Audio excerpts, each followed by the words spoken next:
Siti, adikku, berbisik, "Selamat ulang tahun, Ibu." Dengan senyum palsu yang sama yang sudah ia latih untuk foto keluarga. Sementara suaminya, Budi, menghitung tamu-tamu yang sudah lanjut usia seolah ia adalah seekor burung nasar yang mengintai mangsa baru. Arman, anakku yang berusia 27 tahun, membungkuk dan berbisik, "Ambil tasmu, kita pergi sekarang." Bersikaplah seolah tidak ada yang salah. Gelas air mineral di tanganku tiba-tiba terasa lebih berat daripada palu godam. Di mana posisi kalian hari ini? Tinggalkan lokasi kalian di kolom komentar di bawah dan jangan lupa tekan tombol suka dan langganan. Aku pikir Arman bersikap terlalu berlebihan seperti biasanya. Anakku memang selalu sangat protektif. Mungkin terlalu protektif sejak ayahnya meninggal 3 tahun lalu. Namun, ketika ia mencengkeram lenganku dengan buku-buku jari memutih dan mengarahkanku menuju pintu keluar, perasaan dingin menyelimuti perutku. Ini bukan kecemasan remaja. Ini adalah ketakutan murni orang dewasa. "Ada apa?" bisikku, saat kami bergerak melalui kerumunan teman-teman ibuku. Hari ini usianya 85 tahun. Tampak berseri-seri dalam kebaya berwarna merah muda, dikelilingi oleh wanita-wanita yang mengenalnya selama puluhan tahun. Balai pertemuan warga di Jakarta Selatan didekorasi dengan untaian pita dan balon. Dan musik keroncong favorit ibu diputar pelan di latar belakang. Semuanya tampak sempurna. Terlalu sempurna, pikirku sekarang. "Jangan di sini," gumam Arman. Tangannya masih mencengkeram lenganku. Teruslah tersenyum dan berjalan. Aku pernah melihat ekspresi itu di wajah anakku tepat 2 kali sebelumnya. Sekali, ketika ia berusia 12 tahun dan memergoki ayahnya selingkuh.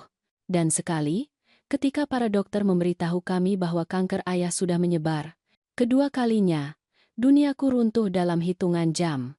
Jadi, ketika Arman mengunci pintu mobil dan menoleh ke arahku dengan mata gelap yang sama itu, aku tahu hidupku akan berubah lagi. "Ibu, ada sesuatu yang sangat salah," katanya. Suaranya mantap, tetapi tangannya gemetar. "Aku perlu memberitahu ibu apa yang baru saja aku dengar." Pesta itu berlanjut di belakang kami melalui jendela balai pertemuan. Ibuku duduk di meja utama, memotong kue ulang tahunnya sementara semua orang bertepuk tangan. Siti sedang mengambil foto, Budi sedang mengisi ulang minuman, dan segalanya tampak sangat normal, yang rupanya justru menjadi masalahnya. "Arman, kamu menakutiku." "Bagus," katanya dengan muram, karena apa yang aku dengar sangat menakutkan. Ia mengeluarkan ponselnya dan menunjukkan rekaman suara kepadaku. Jempolnya melayang di atas tombol putar. "Aku merekam ini 20 menit yang lalu, ketika aku pergi mengambil tas tangan ibu dari mobil Siti. Mereka ada di tempat parkir, dan mereka mengira semua orang sudah di dalam." "Mereka?" "Siti dan Budi." Nama itu menggantung di udara seperti kutukan. Siti, adikku, yang mengorganisir seluruh pesta ini, yang bersikeras menangani semua pengaturan, yang akhir-akhir ini sangat membantu, sangat perhatian terhadap kebutuhan ibu. Adik yang kupercayai sepenuhnya. "Ibu, sebelum aku memutar ini, ibu harus tahu bahwa setelah kita mendengarnya, kita akan langsung menuju kantor polisi. Tidak ada berhenti, tidak ada panggilan, tidak memberi mereka kesempatan untuk menjelaskan. Apapun yang ibu dengar, apapun yang telah mereka lakukan, kita akan melaporkannya malam ini." Aku menatap wajah serius anakku dan merasakan sesuatu bergeser di dalam diriku. Perasaan yang sama yang kurasakan ketika aku akhirnya mengajukan perceraian dari ayahnya. Momen ketika melindungi diri sendiri menjadi lebih penting daripada menjaga kedamaian. Putar rekaman itu. Alam Anggari dan Kaprituargar. Suara-suara itu teredam, tetapi cukup jelas. Suara Siti. "Dia menandatangani dokumennya pagi ini, kan?" Suara Budi. "Ya. Surat kuasa penuh sekarang resmi jadi milikmu." Nenek tua itu berpikir dia hanya membantu dengan urusan administrasi BPJS Kesehatan. Darahku menjadi dingin. Ibu memang pernah menyebutkan menandatangani beberapa dokumen asuransi yang dibawa Siti. Dia sangat bangga karena putrinya membantu dengan urusan birokrasi yang membingungkan. Dia sangat mempercayai Siti. "Uang muka panti jompo cair hari Senin," lanjut Budi. "Setelah dia masuk, kita bisa menjual rumahnya dalam waktu 30 hari. Pasar properti sedang bagus sekarang." Seharusnya dapat setidaknya 6 miliar rupiah. 6 miliar rupiah. Rumah ibu. Rumah tempat Siti dan aku dibesarkan. Rumah yang disumpah ibu tidak akan pernah ditinggalkannya. Bagaimana jika dia melawan penahanan itu? Tanya Siti. Dia tidak punya pilihan. Aku sudah menyiapkan Dokter Cahyo untuk mengatakan dia menunjukkan tanda-tanda pikun. Tidak aman tinggal sendiri. Dokumennya sudah diajukan. Dokter Cahyo. Dokter ibu selama 15 tahun. Pria yang dia percayai sepenuhnya. Arman menghentikan rekaman itu. Kami duduk dalam keheningan, mengawasi pesta melalui jendela. Ibuku tertawa mendengar sesuatu yang dikatakan temannya, Dewi. Dia tampak bersemangat, cerdas, dan sepenuhnya sadar. Sama sekali tidak terlihat seperti seseorang yang perlu ditahan di panti jompo. Ada lagi, kata Arman pelan. Lagi? Mereka berencana memberinya obat malam ini. Sesuatu untuk membuatnya bingung. Disorientasi. Budi menyimpan sesuatu di jaketnya. Mereka ingin menciptakan insiden yang membenarkan penahanan darurat. Aku merasa seolah sedang tenggelam di siang hari bolong. Ini bukan hanya pengkhianatan. Ini adalah penculikan. Ini adalah menghancurkan hidup seorang wanita tua demi uang. Kita harus kembali, kataku. Ibu. Tidak. Kita panggil polisi dulu. Dia masih di dalam bersama mereka. Bagaimana jika mereka apa? Mereka tidak akan menyakitinya di depan 50 saksi. Tetapi, jika kita kembali sekarang, mereka akan tahu bahwa kita tahu. Mereka akan menghilang, menghancurkan bukti, mungkin mempercepat jadwal mereka. Dia benar, dan aku membencinya karena dia benar. Tetapi, aku juga mencintainya karena dia cukup cerdas untuk mengeluarkan kami sebelum semuanya terlambat. Bagaimana kamu tahu harus merekam mereka? Arman terdiam sejenak. Budi sudah menanyakan pertanyaan aneh tentang keuangan nenek selama berbulan-bulan, dan Siti terus-menerus mengunjunginya, membawa dokumen untuk ditandatangani. Rasanya seperti pemangsa. Pemangsa. Itu adalah kata yang sempurna. Adikku telah mengelilingi ibu kami seperti seekor hiu, dan aku terlalu percaya untuk melihatnya. 10 menit, Bu. Kita akan menghubungi nomor darurat 110, memberitahu mereka segalanya, dan membiarkan polisi menanganinya. Tetapi, saat ini, nenek aman karena ia dikelilingi oleh banyak orang. Dia tidak perlu menyelesaikan kalimatnya. Begitu pesta itu berakhir, ibu akan sendirian bersama mereka. Dan menjelang pagi, dia akan berada di panti jompo, bingung dan di bawah pengaruh obat, menandatangani semua yang dimilikinya. Aku melihat kembali ke balai pertemuan sekali lagi.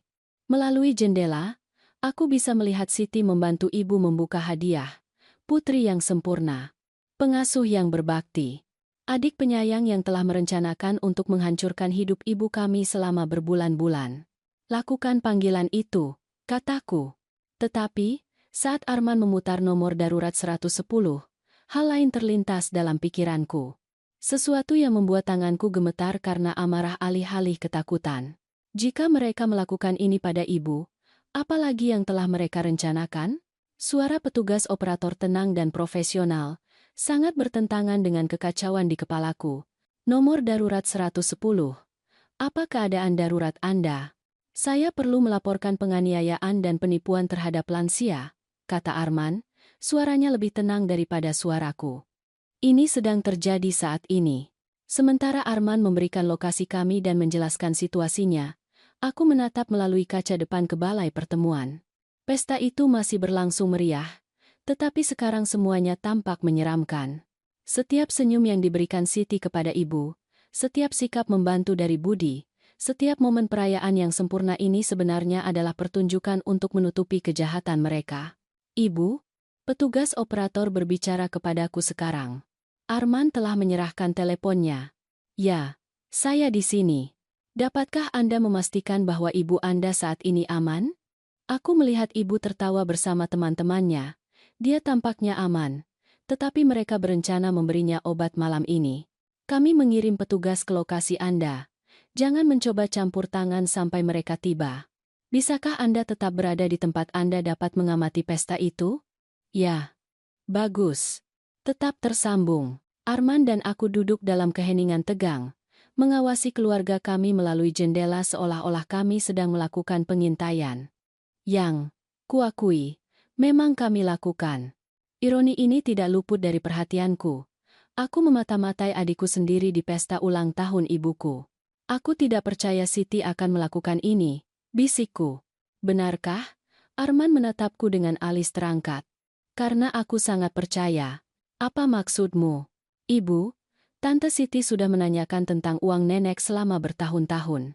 Ingat hari raya Idul Fitri tahun lalu, ketika dia ingin tahu tentang asuransi jiwa, atau ketika dia menyarankan nenek harus menyederhanakan keuangannya? Dia benar. Dan aku merasa bodoh karena tidak melihatnya. Siti telah menanam benih selama berbulan-bulan, mungkin bertahun-tahun. Putri yang peduli khawatir tentang keselamatan ibu. Adik yang membantu khawatir tentang keuangan ibu. Anggota keluarga yang berbakti yang hanya menginginkan yang terbaik. Dia sudah merencanakan ini sejak lama, kataku. Kesadaran itu menghantamku seperti tamparan. Ya. Dan Budi telah meneliti fasilitas perawatan lansia dan nilai properti. Aku memergokinya mencari panti jompo di ponselnya saat perayaan Waisak. Andalu. Anggurukanku membelasan garga. Aribasarana lasa. Perayaan Waisak. Itu 4 bulan yang lalu. Mereka sudah merencanakan ini setidaknya sejak Waisak. Mungkin lebih lama. Setiap makan malam keluarga. Setiap kunjungan liburan. Setiap panggilan telepon yang bernada khawatir adalah bagian dari skema mereka. Ponselku bergetar. Sebuah pesan singkat dari Siti. Kemana kamu pergi?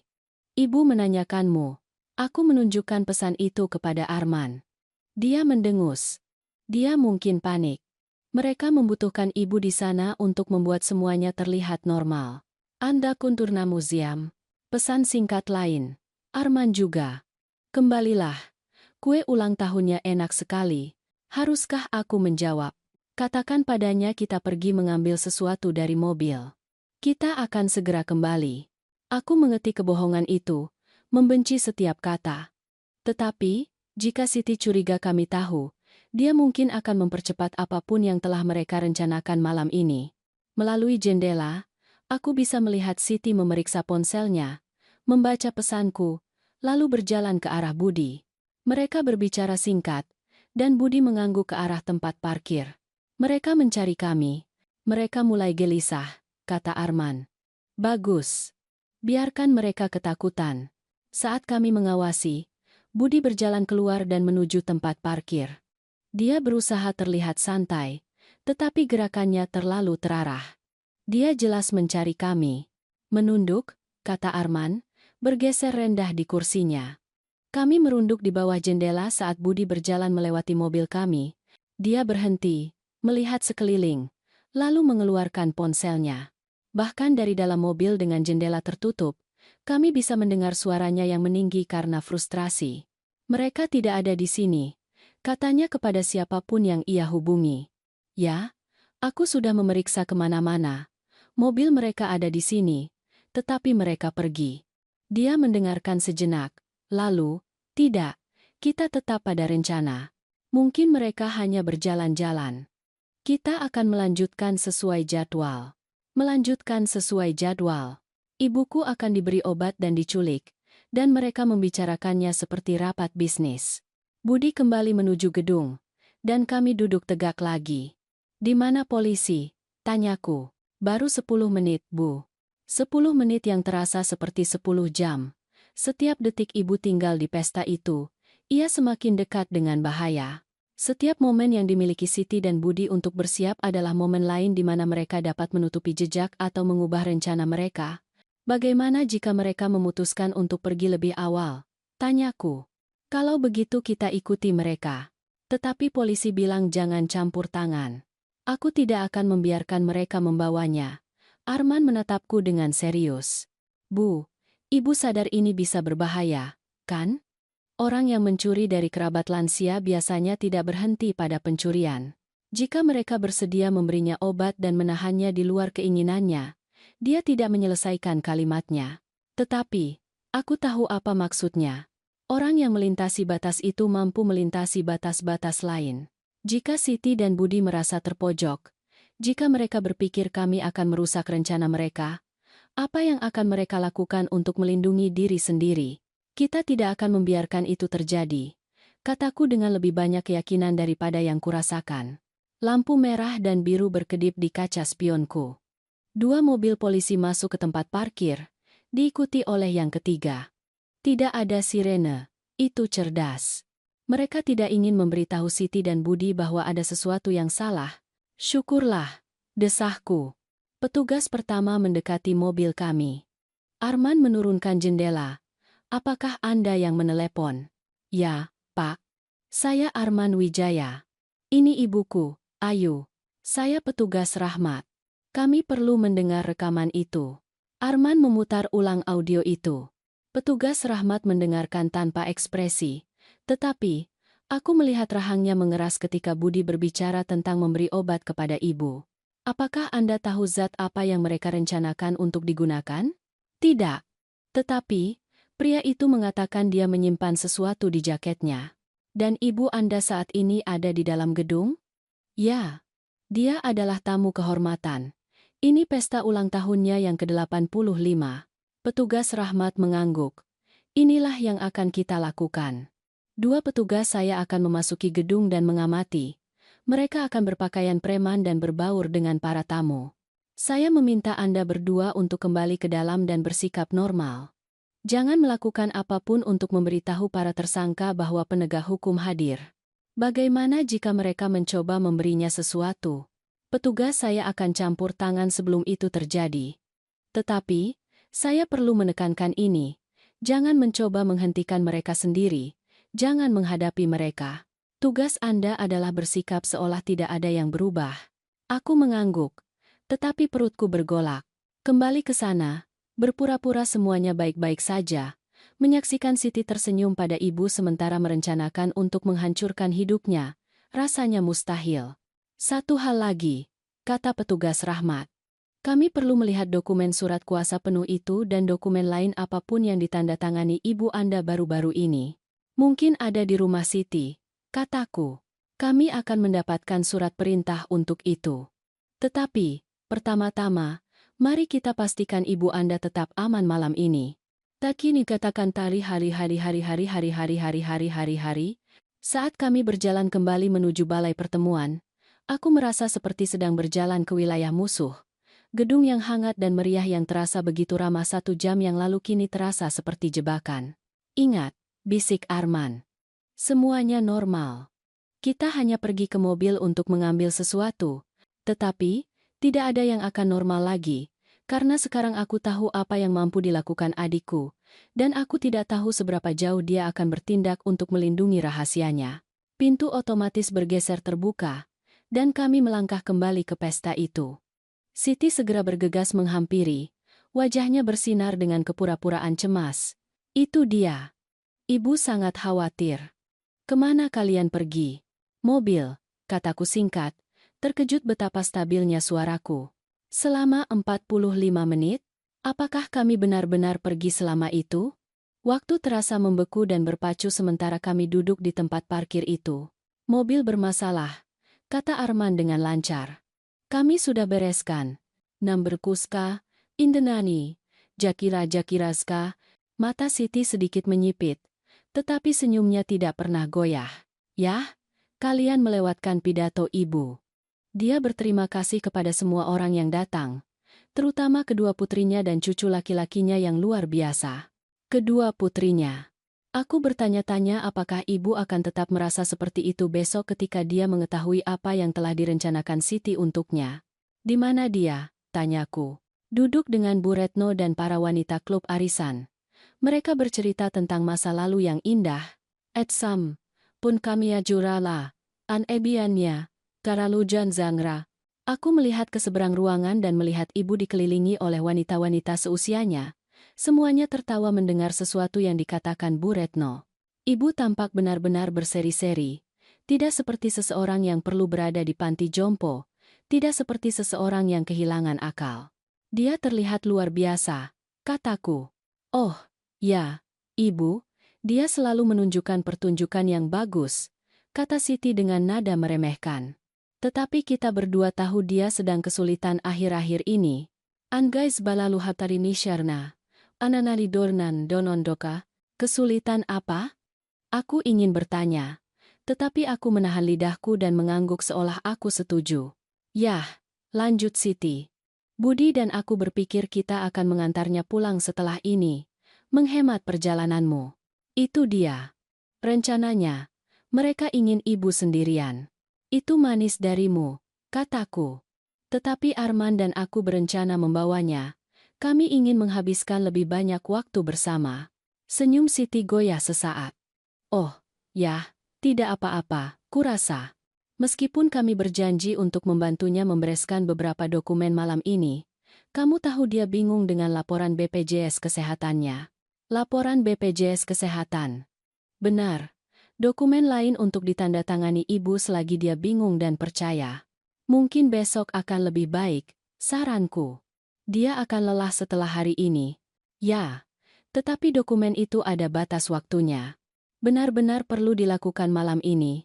Argonta Fanyandi, Jan Juna Hujoy, Argonta Targa. Kami saling menatap melintasi jarak 47 tahun persaudaraan. Dan untuk pertama kalinya dalam hidupku, aku melihat Siti dengan jelas, bukan sebagai kakak perempuanku yang melindungiku dari pengganggu di sekolah, bukan sebagai wanita sukses yang selalu terlihat memiliki segalanya, tetapi sebagai pemangsa yang telah merencanakan untuk menghancurkan hidup ibu kami demi uang. Kami akan mencari tahu, kataku akhirnya. Siti mengangguk, tetapi aku bisa melihat roda-roda pemikiran berputar di balik matanya. Dia sudah merencanakan langkah berikutnya. Saat itulah aku memperhatikan Budi di seberang ruangan, tenggelam dalam percakapan dengan seorang pria yang tidak kukenal. Seorang pria tinggi kurus berjas dokter yang terus melirik ke arah ibu. Dokter Cahyo, dokter yang seharusnya menyatakan ibu tidak kompeten secara mental. Dia ada di sini, di pesta itu, siap membuat penilaiannya. Dokter Cahyo berjabat tangan dengan Budi seolah-olah mereka adalah teman lama, yang mungkin memang benar sekarang. Aku mengawasi mereka dari seberang ruangan, berpura-pura mendengarkan Siti mengoceh tentang kesuksesan pesta, sementara pikiranku berpacu dengan implikasinya. Bukankah luar biasa Dokter Cahyo bisa datang? Kata Siti, mengikuti pandanganku. Dia sangat khawatir tentang kebingungan ibu akhir-akhir ini. Ankai skaikan faman. Jandan kaikan kan. Kebingungan? Ibu baru saja memberikan pidato 10 menit, berterima kasih kepada semua orang dengan menyebut nama, mengingat cerita dari 40 tahun yang lalu, dan mengidentifikasi dengan benar setiap orang di foto-foto lamanya. Jika itu adalah kebingungan, aku juga ingin menjadi bingung. Dia terlihat sangat perhatian. Kataku hati-hati. Oh, dia memang begitu. Dia sangat baik tentang melakukan kunjungan ke rumah untuk memeriksanya, pemeriksaan yang sangat menyeluruh. Angka ini mau tu alunnya kumasamannya. Arunya kutamannya tudai, kunjungan ke rumah. Dokter Cahyo telah melakukan kunjungan ke rumah untuk mengevaluasi ibu, mungkin mendokumentasikan apapun yang dapat digunakan untuk membenarkan penahanan. Nama yang terlupakan di sini, momen ketidakpastian di sana, dan tiba-tiba, kamu memiliki pola penurunan kognitif. Arman muncul di sisiku dengan sepiring kue. Nenek ingin tahu apakah ibu mau duduk bersamanya sebentar. Tentu saja. Aku mulai berjalan menuju meja. Ibu tetapi Siti menarik lenganku. Sebenarnya, Ayu, bisakah aku berbicara denganmu secara pribadi sebentar? Ada sesuatu yang perlu aku diskusikan. Setiap naluriku berteriak bahaya. Membawaku menjauh dari ibu, menjauh dari saksi, menjauh dari Arman, tetapi menolak akan menimbulkan kecurigaan. Tentu, kataku. Arman, kenapa kamu tidak menemani nenek? Siti membawaku ke sudut yang tenang di dekat dapur, cukup jauh dari pesta utama sehingga kami tidak bisa didengar. Dia melihat sekeliling untuk memastikan kami sendirian, kemudian seluruh sikapnya berubah. Pembawa acara pesta yang cerah itu menghilang, digantikan oleh seseorang yang lebih keras, lebih perhitungan. Ayu, kita perlu bicara tentang ibu. Tentang apa? Jangan berpura-pura bodoh. Aku tahu kamu telah memperhatikan perubahannya. Perubahan apa? Siti menghela napas dramatis. Dia melupakan banyak hal, meninggalkan kompor menyala, bingung tentang obat-obatannya. Kemarin, aku menemukannya di luar dengan baju tidur jam 3 pagi. Dia bilang dia sedang menunggu ayah pulang kerja. Ayah sudah meninggal 12 tahun. Tetapi jika ibu benar-benar mengatakan itu bisa menunjukkan masalah kognitif. Atau itu bisa jadi sesuatu yang dibuat-buat Siti untuk mendukung narasinya. Aku tidak memperhatikan semua itu, kataku. Itu karena kamu tidak melihatnya setiap hari seperti aku. Kamu mengunjungi selama 1 jam pada hari Minggu dan berpikir kamu tahu bagaimana keadaannya. Tuduhan itu menyakitkan karena ada kebenaran di dalamnya. Siti memang menghabiskan lebih banyak waktu dengan ibu. Tetapi sekarang aku bertanya-tanya apakah kunjungan itu adalah misi pengawasan, bukan waktu keluarga. Apa yang kamu sarankan? Tanyaku. Aku menyarankan kita perlu mulai memikirkan keselamatannya, tentang memberinya perawatan yang dia butuhkan sebelum sesuatu yang mengerikan terjadi. Eterkina Mulandar. Jukar nama Lifaida. Dia terlihat baik-baik saja bagiku. Dia hanya berakting. Ayu, dia selalu begitu. Kamu tahu bagaimana ibu sangat menjaga penampilan. Dia lebih baik mati daripada mengakui dia sedang kesulitan. Bagian itu jelas benar. Ibu selalu bangga, selalu bertekad untuk menangani semuanya sendiri, tetapi menggunakan kemandirian ibu untuk melawannya sangatlah kejam. Jadi, apa yang ingin kamu lakukan? Budi dan aku telah meneliti fasilitas. Ada tempat indah bernama Gria Senja yang berspesialisasi dalam perawatan memori. Sangat mewah, staf yang sangat baik. Perawatan memori, Siti, dia tidak menderita pikun. Belum. Tetapi intervensi dini adalah kuncinya. Dokter bilang jika kita menunggu sampai dia benar-benar tidak berdaya, transisinya akan jauh lebih sulit. Dokter Cahyo, yang saat ini ada di seberang ruangan, mungkin sedang membuat catatan tentang perilaku ibu untuk penilaian resminya. Aku pikir kita harus pelan-pelan, kataku. Mungkin mencari pendapat kedua. Ekspresi Siti mengeras. Ayu, aku sudah mengurus urusan ibu selama berbulan-bulan sementara kamu sibuk dengan masalahmu sendiri. Aku tahu apa yang terbaik untuknya. Masalahku sendiri, kode untuk perceraianku, kehilangan pekerjaanku, keruntuhan hidupku secara umum. Siti selalu pandai membuatku merasa tidak kompeten. Aku masih putrinya, kataku. Aku berhak berpendapat tentang ini. Alamatu, Tuhama Alani, janjan yang mengkukupannya. Benarkah? Karena menurut dokumen surat kuasa penuh, aku yang bertanggung jawab atas keputusan perawatannya. Itu dia. Surat kuasa penuh yang ibu pikir hanya untuk urusan administrasi BPJS Kesehatan. Kartu As Siti. Kapan kamu menjadi pemegang surat kuasa penuhnya? Pagi ini. Dia menandatangani dokumen secara sukarela dengan Dr. Cahyo sebagai saksi. Dr. Cahyo lagi. Pria itu ada di mana-mana dalam rencana mereka. Aku ingin melihat dokumen itu. Tentu saja. Aku punya salinannya di rumah. Kita bisa meninjaunya besok ketika kita bertemu dengan Direktur Penerimaan di Gria Senja. Kamu sudah mengatur pertemuan? Senin pagi. Aku membuat janji berminggu-minggu yang lalu. Berasumsi kamu ingin terlibat dalam memilih rumah baru ibu. Berminggu-minggu yang lalu, bahkan sebelum ibu menandatangani surat kuasa penuh, mereka telah merencanakan ini selama berminggu-minggu, mungkin berbulan-bulan. Dan jika aku tidak setuju, Siti mengangkat bahu. Maka kamu tidak setuju. Tetapi aku memiliki otoritas hukum untuk membuat keputusan tentang perawatannya. Dan penilaian Dr. Cahyo mendukung penempatan segera. Penilaian apa? Kapan dia menilai ibu? Selama kunjungan ke rumahnya, dia telah memantau kondisinya selama berbulan-bulan. Aku merasa terjebak dalam jaring perencanaan dan manipulasi mereka.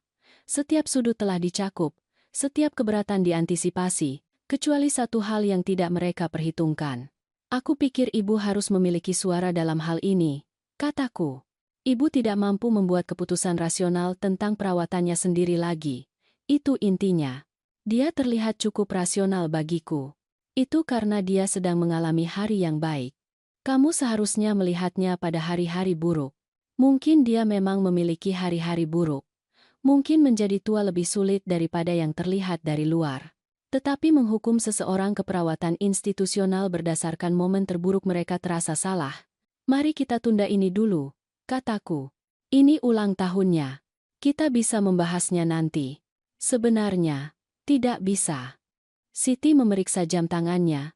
Dokter perlu menyelesaikan penilaiannya malam ini untuk menyiapkan dokumen untuk pertemuan hari Senin. Penilaian? Penilaian macam apa? Hanya beberapa pertanyaan sederhana.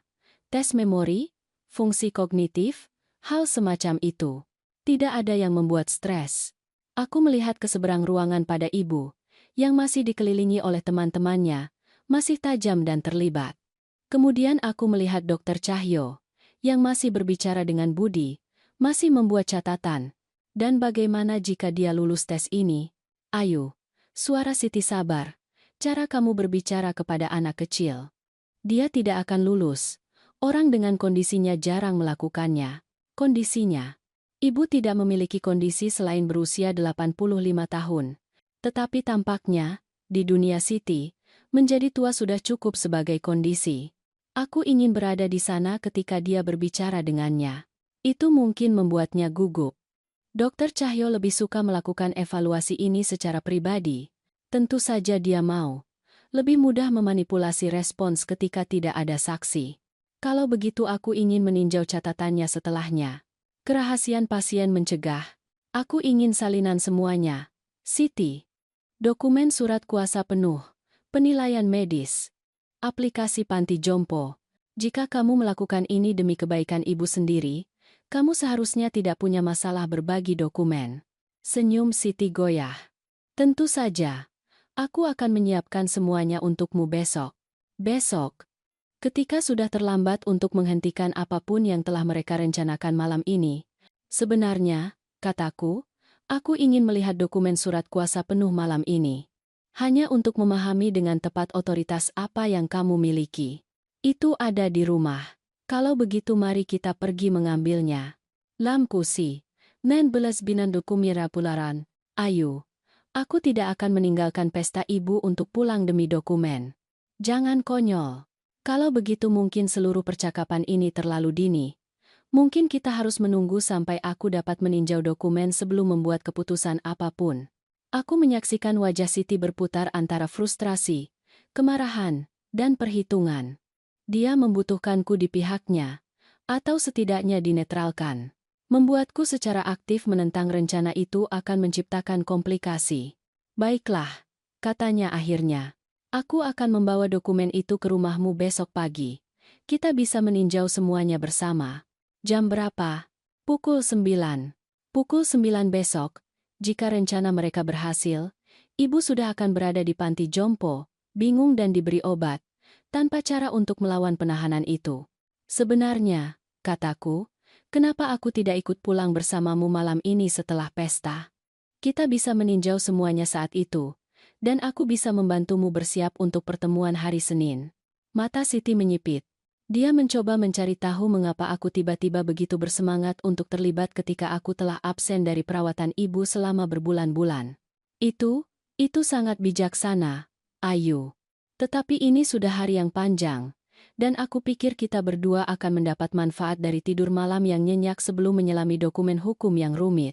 Aku sering begadang, dan ini terlalu penting untuk ditunda. Kami saling menatap. Dan aku bisa melihat pikiran Siti bekerja dengan panik. Dia perlu membuat ibu sendirian malam ini. Dia membutuhkanku keluar dari jalan. Tetapi dia juga tidak mampu membuatku curiga dengan terlalu jelas tentang hal itu. Biar aku bicara dengan Budi, katanya akhirnya. Mungkin kita bisa mengatur sesuatu.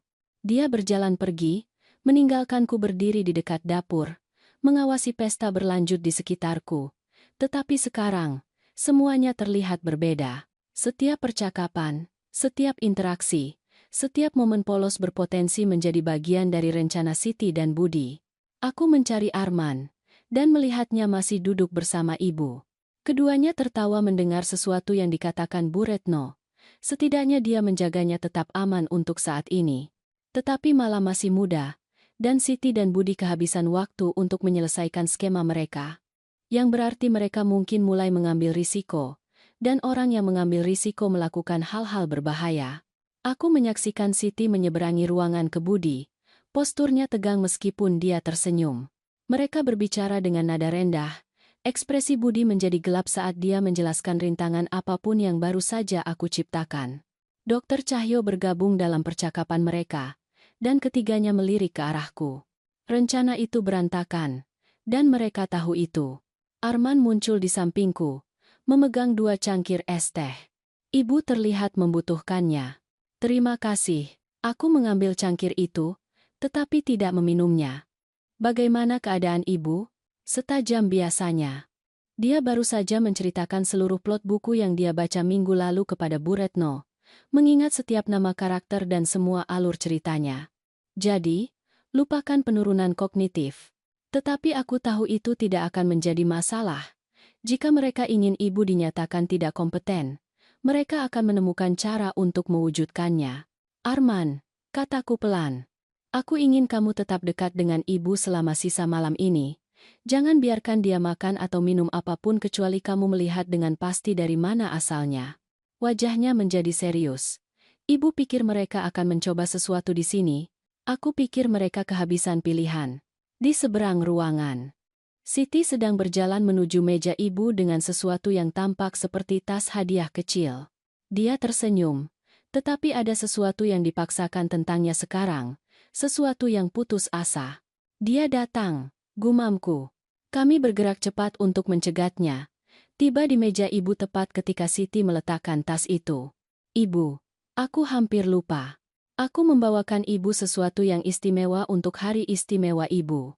Oh, Siti, kamu sudah melakukan banyak hal, protes ibu, tetapi dia sudah meraih tas itu. Apa itu? Boleh aku lihat? Tanyaku, berusaha menjaga suaraku ringan. Hanya beberapa teh herbal yang ibu sukai. Ingat, Bu, ibu menyebutkan masalah tidur ibu, dan aku menemukan campuran chamomile yang luar biasa ini yang seharusnya membantu. Teh herbal, metode pengiriman yang sempurna untuk obat apapun yang telah mereka rencanakan untuk digunakan. Alami, polos, sesuatu yang akan diminum ibu dengan sukarela. Sungguh perhatian, kataku, meraih tas itu. Boleh kulihat? Tangan Siti terulur untuk menghentikanku. Sebenarnya, mereka dibungkus secara khusus. Aku tidak ingin merusak presentasinya. Indo war gari bari fudelaris kama. Yundo blaksinatarkan. Aku ingin sekali melihat jenis apa yang kamu dapatkan untuknya. Aku juga kesulitan tidur. Sesaat, kami saling tarik-menarik tas hadiah dengan sopan. Kami berdua tersenyum sementara mata kami saling mengunci dalam pertempuran diam. Ibu menyaksikan tampilan aneh ini dengan kebingungan yang semakin besar. Anak-anak, ada apa dengan kalian? Tanyanya. Tidak ada Bu, kata Siti, melepaskan tas itu. Ayu hanya bersikap teliti. Aku lutulia sasartan, kriam anatakun andalannya. Aku membuka tas itu dan menemukan 3 kotak teh. Semuanya dengan segel utuh. Semuanya tampak benar-benar polos. Tetapi aku menyadari tangan Siti sedikit gemetar saat aku memeriksanya. Ini terlihat indah, kataku, menyerahkan tas itu kepada Arman. Kenapa kamu tidak meletakkan ini di mobil untuk nenek? Kita akan memastikan dia membawanya pulang dengan aman. Arman segera mengerti. Ide bagus. Aku akan membawanya keluar sekarang. Itu tidak perlu, Siti memulai. Tetapi Arman sudah berjalan pergi dengan teh itu. Anak yang sangat membantu, kata ibu bangga. Senyum Siti mulai retak di tepinya. Ya, sangat membantu. Dokter Cahyo mendekati meja kami, sikap profesionalnya utuh, tetapi matanya melirik gugup antara Siti dan aku. Bu Santi, katanya kepada ibu. Saya berharap dapat berbincang dengan Anda selama beberapa menit. Hanya pemeriksaan singkat tentang bagaimana perasaan Anda. Oh, saya merasa luar biasa, dokter. Ini hari yang sempurna. Agan John. Itu sangat bagus untuk didengar. Tetapi kadang-kadang acara besar ini bisa sangat melelahkan bagi orang seusia kita. Saya ingin mengajukan beberapa pertanyaan untuk memastikan Anda tidak terlalu membebani diri sendiri. Usia kita. Ibu berusia 85 tahun. Dokter Cahyo tampak berusia sekitar 60 tahun. Tetapi implikasinya jelas. Anda sudah tua. Anda rapuh.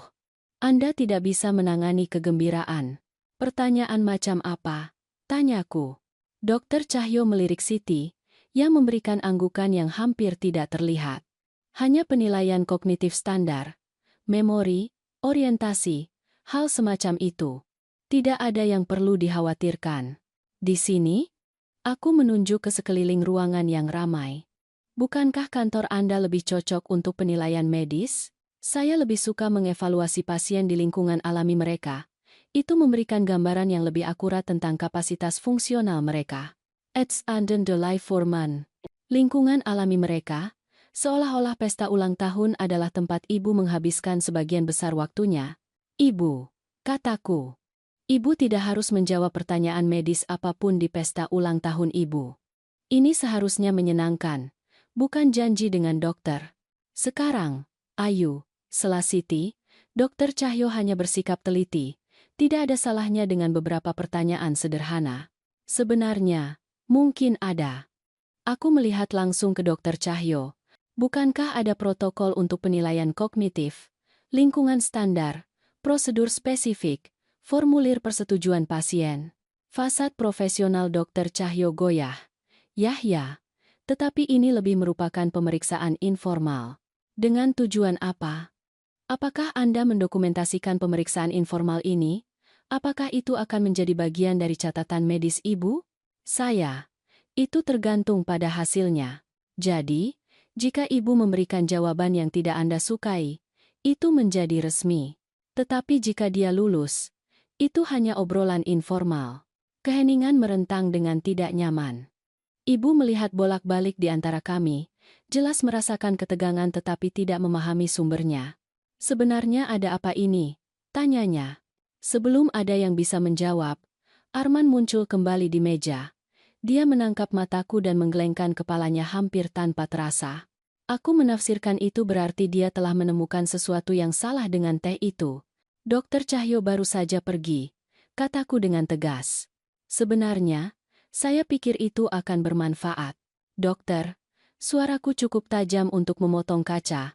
Ibuku ada di pesta ulang tahunnya, dikelilingi oleh teman-teman, jelas waspada dan terlibat. Jika Anda memiliki kekhawatiran medis, Anda dapat menjadwalkan janji temu yang tepat dengan prosedur yang tepat. Tetapi Anda tidak melakukan penilaian apapun di sini malam ini. Dokter Cahyo melihat ke Siti untuk dukungan. Tetapi dia menatap taplak meja, wajahnya pucat. Mungkin lain kali, katanya akhirnya, dan berjalan pergi. Ibu mengawasinya pergi, lalu menatapku dengan mata yang jauh lebih tajam daripada yang seharusnya dimiliki oleh siapapun yang pikun. Ayu, nak, apa yang terjadi? Pertanyaan itu menggantung di udara. Ini adalah momen ketika aku harus memutuskan seberapa banyak yang harus kuberitahukan padanya, seberapa banyak kebenaran yang bisa ia tangani, seberapa besar bahaya yang sebenarnya ia hadapi. Ibu, kataku hati-hati. Aku pikir beberapa orang mungkin mencoba mengambil keuntungan dari ibu. Orang-orang apa? Aku melirik Siti, yang masih menghindari kontak mata. Orang-orang yang berpikir ibu memiliki lebih banyak uang daripada yang bisa ibu tangani. Orang-orang yang berpikir ibu perlu diurus. Omong kosong, kata ibu dengan cepat. Saya sepenuhnya mampu mengurus diri sendiri. Aku tahu ibu mampu, tetapi tidak semua orang setuju. Ibu mengikuti pandanganku ke Siti, yang akhirnya mendongak dengan air mata di matanya. Siti, suara ibu lembut, tetapi ada ketegasan di baliknya. Apakah ada sesuatu yang ingin kamu katakan padaku? Sesaat, aku pikir Siti mungkin akan mengaku. Wajahnya kusut, dan dia tampak seperti gadis kecil yang ketakutan yang kuingat dari masa kecil kami. Tetapi kemudian budi muncul di bahunya, dan momen itu berlalu. Ibu, Siti hanya khawatir tentang ibu, kata Budi dengan lancar. Kita semua khawatir, tinggal sendirian di usia ibu, mengelola semua urusan ibu sendiri, itu tanggung jawab yang besar. Saya sudah mengelola urusan saya sendiri selama 85 tahun, kata ibu dengan nada kering. Saya pikir saya sudah menguasainya sekarang. Tentu saja ibu menguasainya, lanjut Budi, tetapi kadang-kadang itu membantu untuk memiliki dukungan keluarga, perlindungan hukum, bantuan profesional. Bantuan profesional, kode untuk perwalian, surat kuasa penuh, penempatan panti jompo.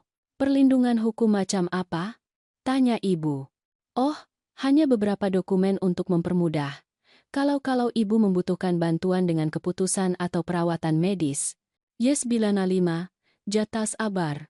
Saya menandatangani beberapa formulir BPJS Kesehatan pagi ini, kata ibu perlahan.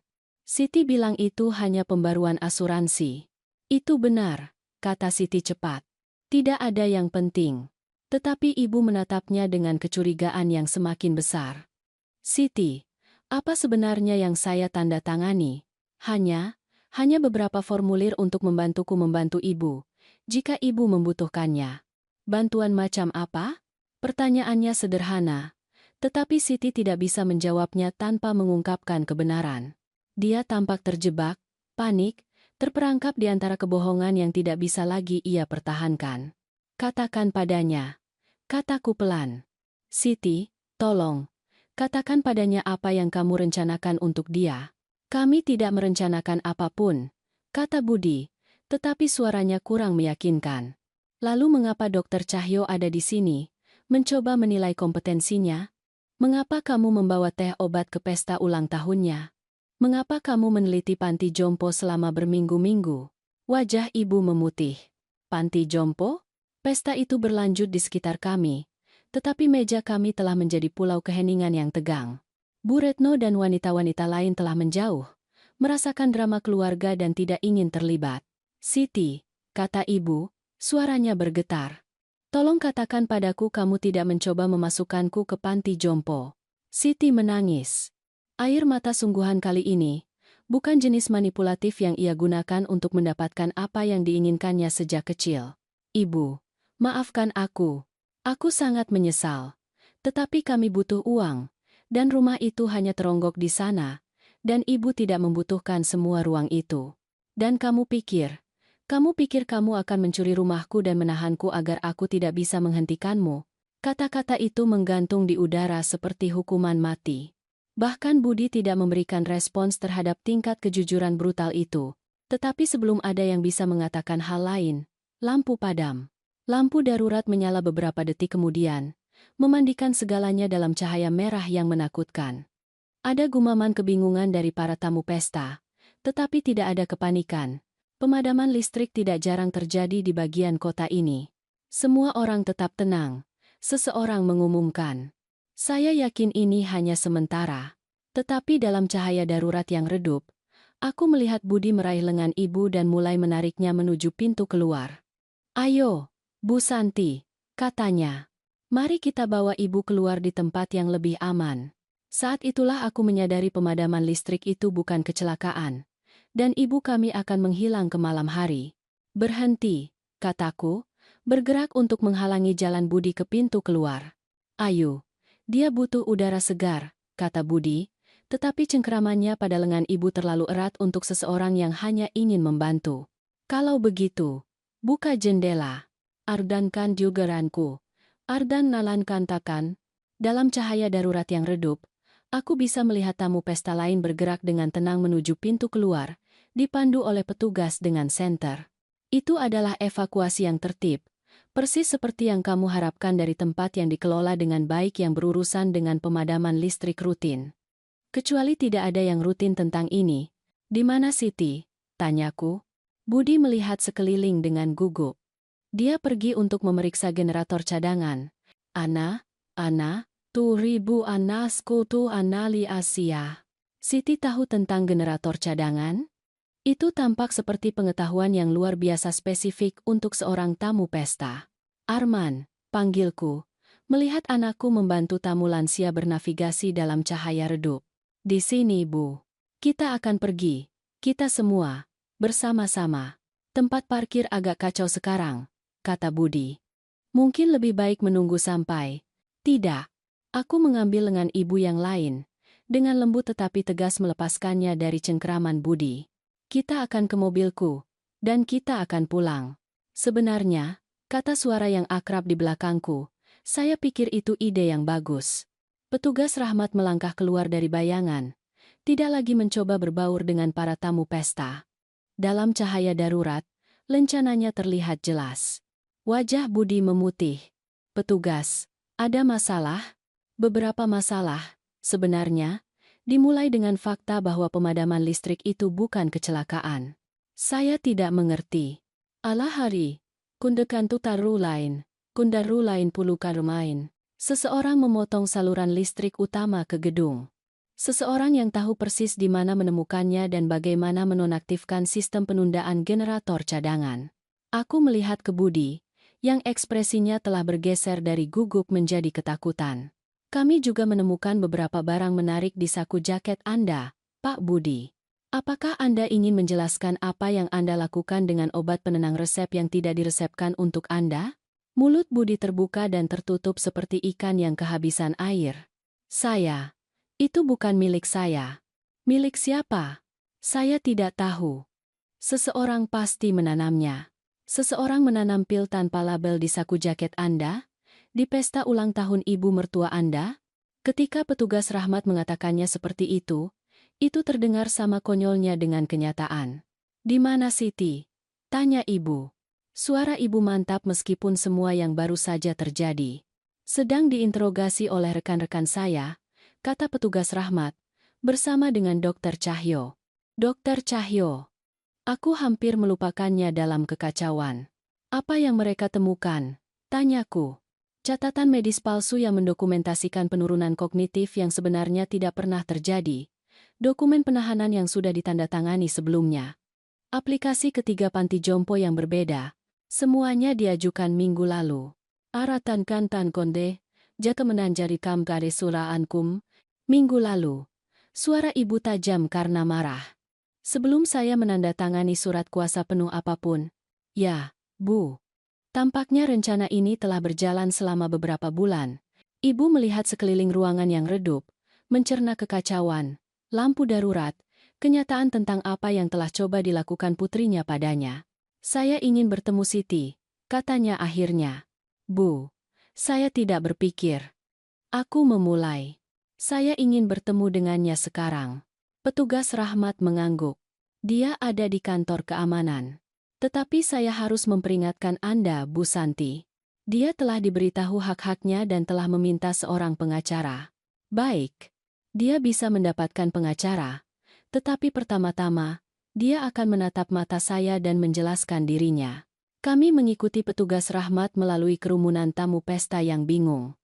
Kebanyakan orang berkumpul dalam kelompok-kelompok kecil, berspekulasi tentang pemadaman listrik dan bertanya-tanya kapan mereka bisa pergi.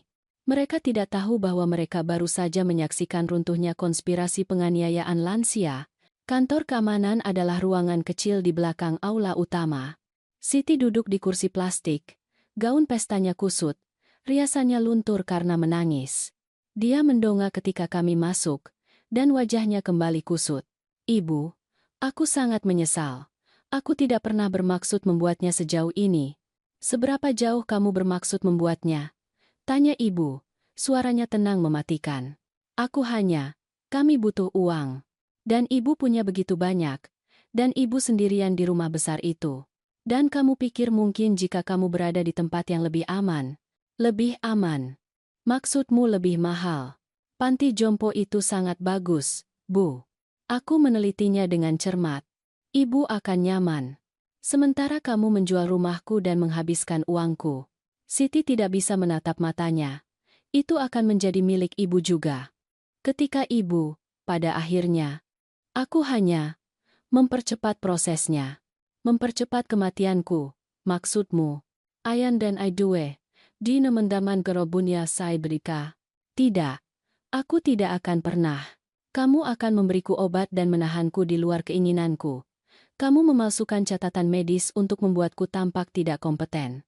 Kamu memotong listrik di pesta ulang tahunku untuk menciptakan kekacauan sehingga kamu bisa menculikku dalam kebingungan. Dikatakan seperti itu. Rencana itu terdengar seperti sesuatu dari film thriller kriminal. Kecuali itu nyata. Dan itu hampir berhasil. Aku putus asa, bisik Siti. Cukup putus asa untuk menghancurkan ibumu sendiri? Siti akhirnya mendongak. Air mata mengalir di wajahnya. Aku tidak memikirkannya seperti itu.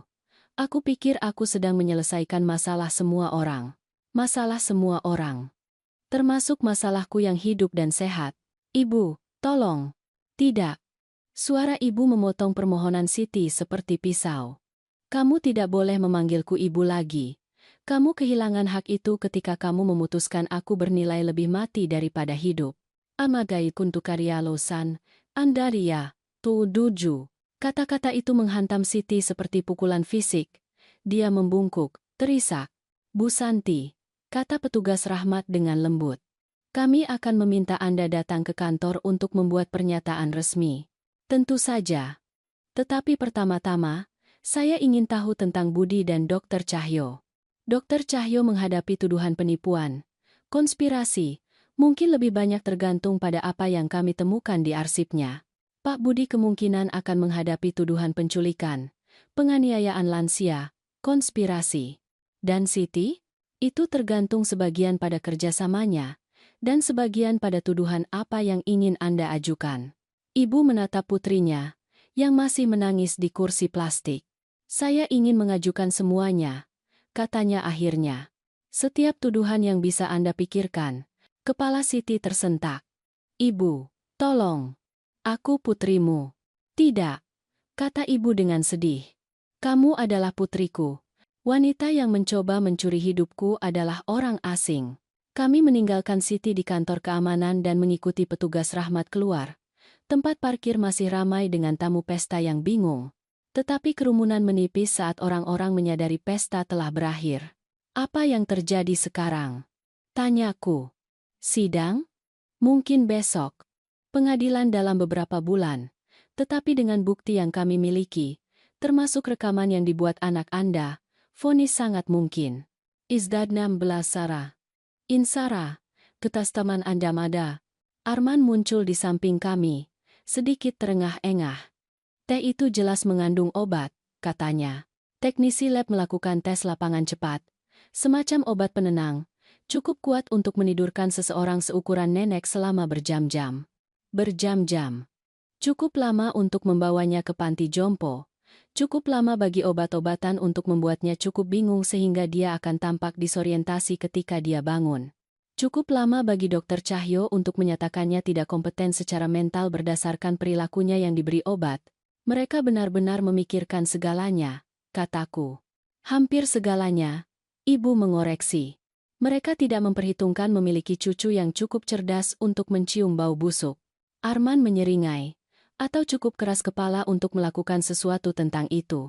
Atau putri yang akhirnya belajar untuk melihat melalui kebohongan adiknya. Tambahku. Ibu melihat kembali ke balai pertemuan, tempat pesta ulang tahunnya telah berubah menjadi TKP. 85 tahun, katanya. Saya pikir saya sudah melihat segalanya. Ibu baik-baik saja, tanyaku. Dia mempertimbangkan pertanyaan itu dengan serius. Tahu tidak, saya pikir saya lebih dari baik-baik saja. Untuk pertama kalinya dalam beberapa bulan, saya tahu persis siapa yang bisa saya percayai. Dia menatap Arman dan aku. Lalu kembali ke gedung tempat Siti mungkin masih menangis di kantor keamanan. Saya bebas, katanya, dengan sesuatu yang terdengar seperti keajaiban. Saya akhirnya bebas. Saat kami menjauh dari balai pertemuan, lampu darurat berkedip di kaca spion kami. Aku menyadari ibu benar. Dia bebas dari putri yang telah merencanakan untuk mengkhianatinya. Bebas dari kekhawatiran tentang penurunan kognitif yang telah direkayasa untuk membenarkan penganiayaan. Bebas dari ketakutan kehilangan kemandiriannya. Tetapi yang paling penting, dia bebas dari orang-orang yang melihatnya sebagai masalah yang harus dipecahkan daripada sebagai orang yang harus dicintai. Dan besok, Siti dan Budi akan bangun di sel penjara, menghadapi konsekuensi dari memperlakukan seorang wanita tua seperti komoditas alih-alih sebagai manusia. Kadang-kadang keadilan benar-benar disajikan pada suhu yang tepat.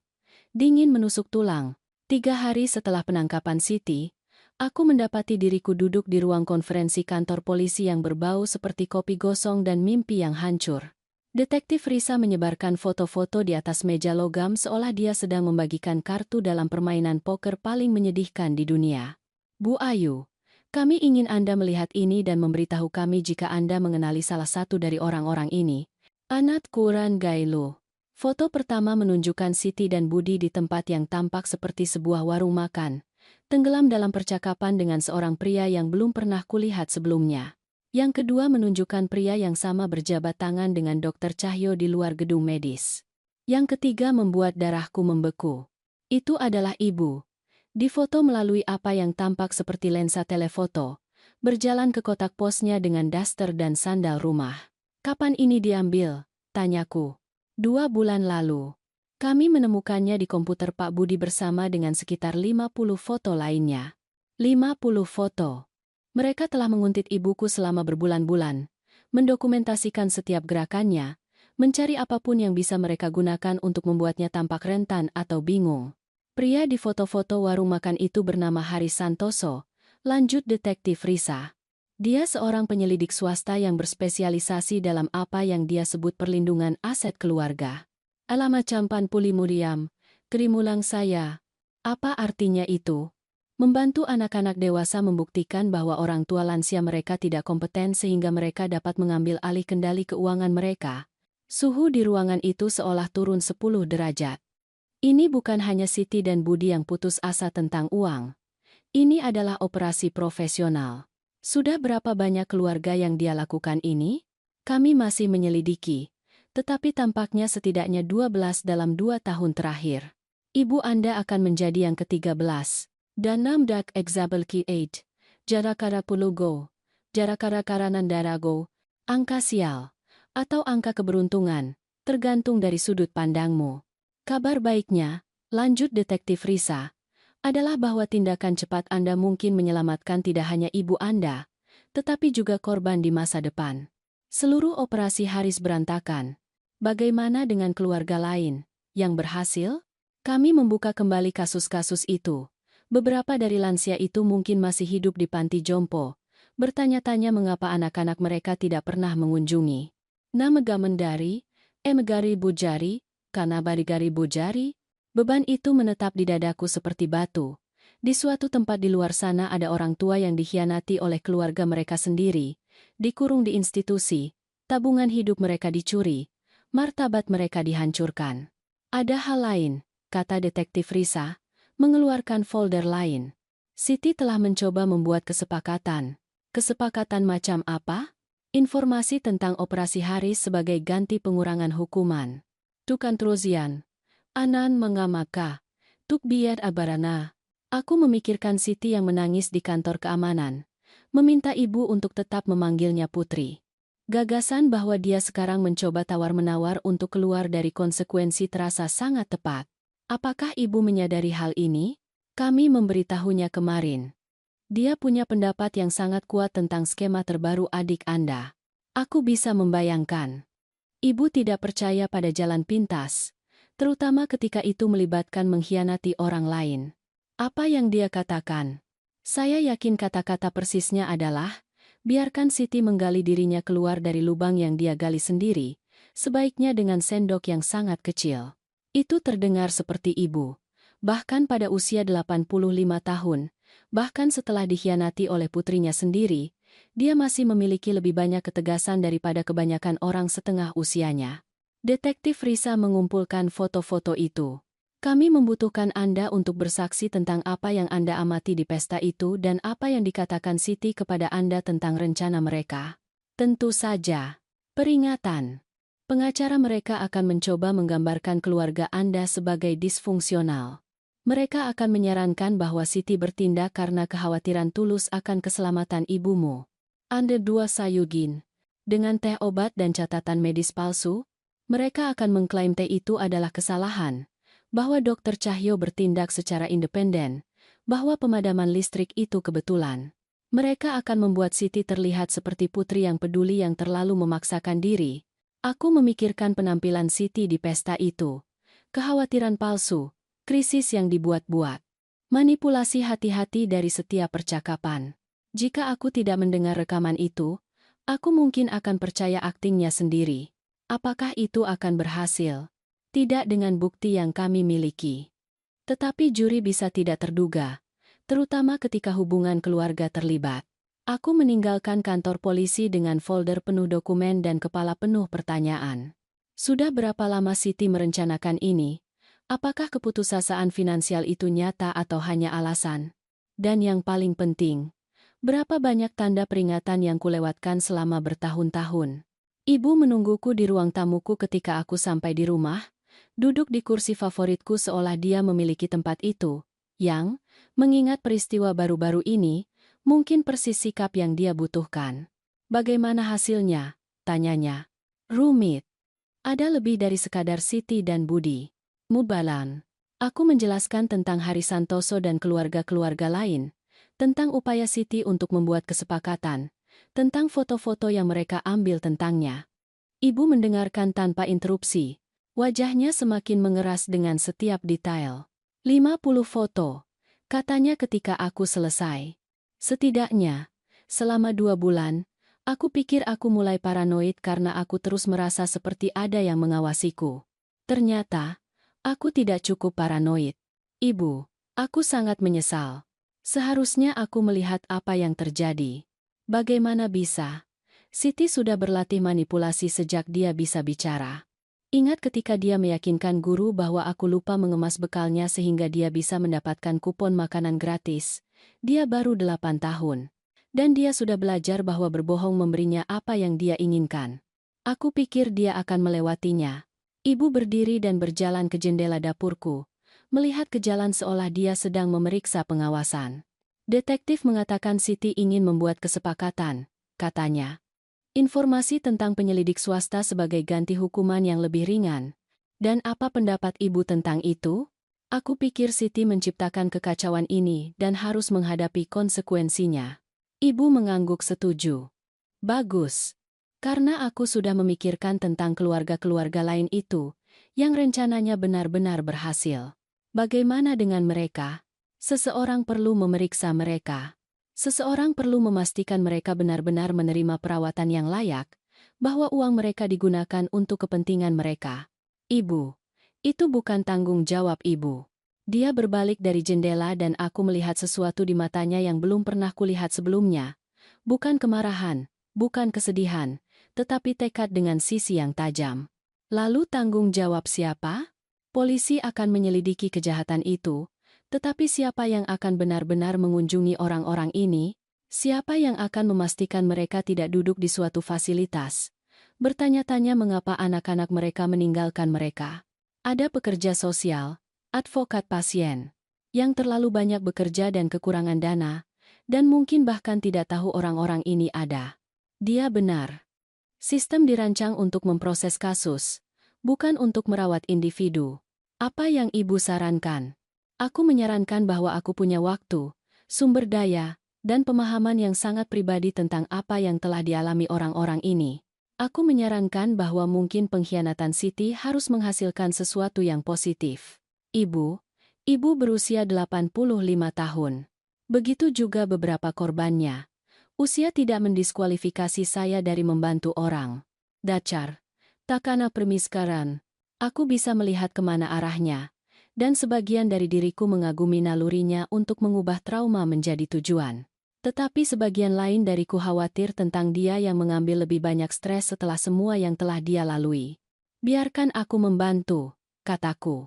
Ibu punya hidup sendiri untuk dibangun kembali. Pekerjaan ibu, perceraian ibu, pemulihan ibu dari semua kekacauan yang diciptakan Siti. Siti tidak hanya menyerang ibu, dia menyerang seluruh keluarga kita. Arman dan aku juga berhak untuk melawan. Ibu tersenyum. Senyum tulus pertama yang kulihat darinya sejak pesta itu. Melawan dengan membantu keluarga lain? Melawan dengan memastikan ini tidak pernah terjadi pada orang lain. Itu, kata ibu, terdengar seperti sebuah rencana. Alam batu Rudi Kemarika. Malam itu, aku berbaring di tempat tidur memikirkan foto-foto ibu dengan dasternya, tentang air mata Siti di kantor keamanan, tentang lansia yang duduk di panti jompo bertanya-tanya mengapa anak-anak mereka tidak pernah menelepon. Tetapi sebagian besar aku memikirkan ekspresi di wajah ibu ketika dia berbicara tentang membantu korban lain. Untuk pertama kalinya sejak ayah meninggal, dia tampak memiliki tujuan di luar sekadar bertahan hidup. Siti telah mencoba menghancurkan hidup ibu demi uang. Sebaliknya, dia telah memberi ibu sesuatu yang lebih berharga. Sebuah misi. Ironi itu hampir puitis. Hampir. Panti jompo pertama yang kami kunjungi tampak seperti hotel mewah dari luar. Halaman yang terawat, arsitektur yang elegan, papan nama bijaksana yang mengiklankan hunian senior premium. Tetapi bau itu menghantam kami saat kami berjalan melewati pintu. Disinfektan industri mencoba menutupi sesuatu yang tidak menyenangkan di bawahnya. Kami di sini untuk mengunjungi Bu Maria, kata ibu kepada resepsionis, menggunakan informasi yang diberikan detektif Risa kepada kami. Apakah Anda keluarga? Teman lama, kata ibu dengan lancar. Kami belum melihatnya sejak dia pindah ke sini. Resepsionis memeriksa komputernya. Kamar 247. Naik lift ke lantai 2, belok kanan. Kamar 247 berada di ujung lorong panjang yang dipenuhi kursi roda dan penghuni yang tampak bingung. Kami menemukan Bu Maria duduk di dekat jendelanya, menatap tempat parkir dengan mata kosong. Dia kurus, pucat, mengenakan baju rumah sakit alih-alih pakaian biasa. Bu Maria? Ibu mendekat dengan lembut. Nama saya Santi. Ini putri saya, Ayu. Maria berbalik perlahan, dan aku melihat seberkas kesadaran di matanya. Bukan kebingungan atau pikun, tetapi kejutan karena seseorang berbicara dengannya. Apakah Anda? Apakah Anda di sini untuk menemui saya? Ya, kami di sini. Kami ingin memeriksa bagaimana keadaan Anda. Mata Maria dipenuhi air mata. Tidak ada yang mengunjungi lagi. Anakku bilang perjalanan terlalu jauh. Menurut arsip polisi, putra Maria tinggal 12 kilometer jauhnya, tetapi dia terlalu sibuk menghabiskan uang ibunya untuk mengunjungi. Bagaimana mereka memperlakukan Anda di sini? Tanya ibu. Perawatnya cukup baik, tetapi... Maria melihat sekeliling dengan gugup, lalu membungkuk ke depan. Saya seharusnya tidak berada di sini. Ini semua salah. Kesalahan macam apa? Saya menandatangani beberapa dokumen untuk anak saya. Dia bilang itu formulir asuransi. Berikutnya yang saya tahu, pria berpakaian putih ada di pintu saya mengatakan saya harus datang ke sini demi keselamatan saya sendiri. Ceritanya hampir identik dengan apa yang telah direncanakan Siti untuk ibu. Kebohongan yang sama, manipulasi yang sama, hasil yang tragis yang sama. Bu Maria, kataku dengan lembut, apakah Anda tahu apa dokumen itu? Surat kuasa penuh, kata mereka kemudian. Tetapi saya tidak pernah setuju dengan itu. Saya tidak pernah mengatakan anak saya bisa menempatkan saya di panti jompo. Ibu dan aku bertukar pandang. Maria tampak koheren, artikulatif, jelas mampu membuat keputusannya sendiri. Dia telah disimpan di sini karena itu nyaman dan menguntungkan. Apa yang terjadi dengan rumah Anda? Tanya ibu. Dijual. Anak saya bilang saya butuh uang untuk perawatan. Tetapi saya tidak pernah melihat tagihan apapun. Saya meminta buku cek saya, dan mereka bilang anggota keluarga yang menangani semua itu sekarang. Apakah Anda ingin pergi dari sini? Wajah Maria bersinar dengan harapan. Begitu putus asa sehingga menyakitkan untuk dilihat. Lebih dari apapun. Tetapi mereka bilang saya tidak bisa. Mereka bilang saya tidak kompeten untuk membuat keputusan itu.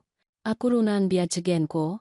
Tuplipun dimaranakan jarbari, kami menghabiskan 1 jam bersama Maria, mendengarkan ceritanya tentang hidupnya sebelum panti jompo, kebingungannya tentang bagaimana dia berakhir di sini, kerinduannya untuk pulang. Dia tajam, lucu, sepenuhnya waspada. Satu-satunya yang salah dengannya adalah dia mempercayai orang yang salah. Saat kami bersiap untuk pergi, Maria meraih tangan ibu. Maukah Anda kembali? Ya, janji ibu. Kami akan kembali minggu depan. Anggerazma. Di mobil setelah itu, kami duduk dalam keheningan selama beberapa menit. 12 orang, kataku akhirnya. Setidaknya 12. Operasi Haris telah berjalan selama 2 tahun. Berapa banyak Bu Maria yang duduk di kamar seperti itu sekarang? Terlalu banyak. Ibu mengeluarkan ponselnya dan menelepon detektif Risa. Detektif, ini Santi. Saya perlu tahu tentang advokasi hukum untuk lansia yang telah ditahan secara tidak pantas. Ya, saya akan menunggu. Akanku Zernabilahai, Indar Negara Nama. Sementara ibu mengurus masalah hukum, aku mendapati diriku memikirkan Siti lagi. Apakah dia pernah mempertimbangkan bagaimana hidup ibu di tempat seperti itu? Apakah dia membayangkan ibu duduk di dekat jendela? Bertanya-tanya mengapa keluarganya tidak pernah mengunjungi. Ada organisasi bantuan hukum yang berspesialisasi dalam hak-hak lansia, kata ibu setelah menutup telepon. Mereka dapat mengajukan petisi untuk pembebasan Maria, tetapi mereka butuh bukti penahanan yang tidak pantas.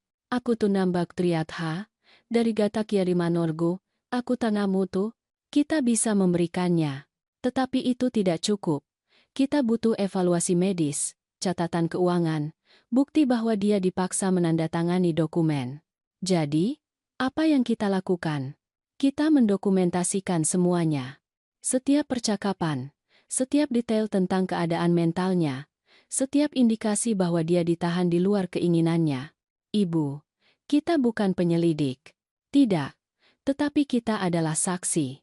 Dan kadang-kadang itu sudah cukup. Pandak, dan gandak, arka, aramatakum jagandak.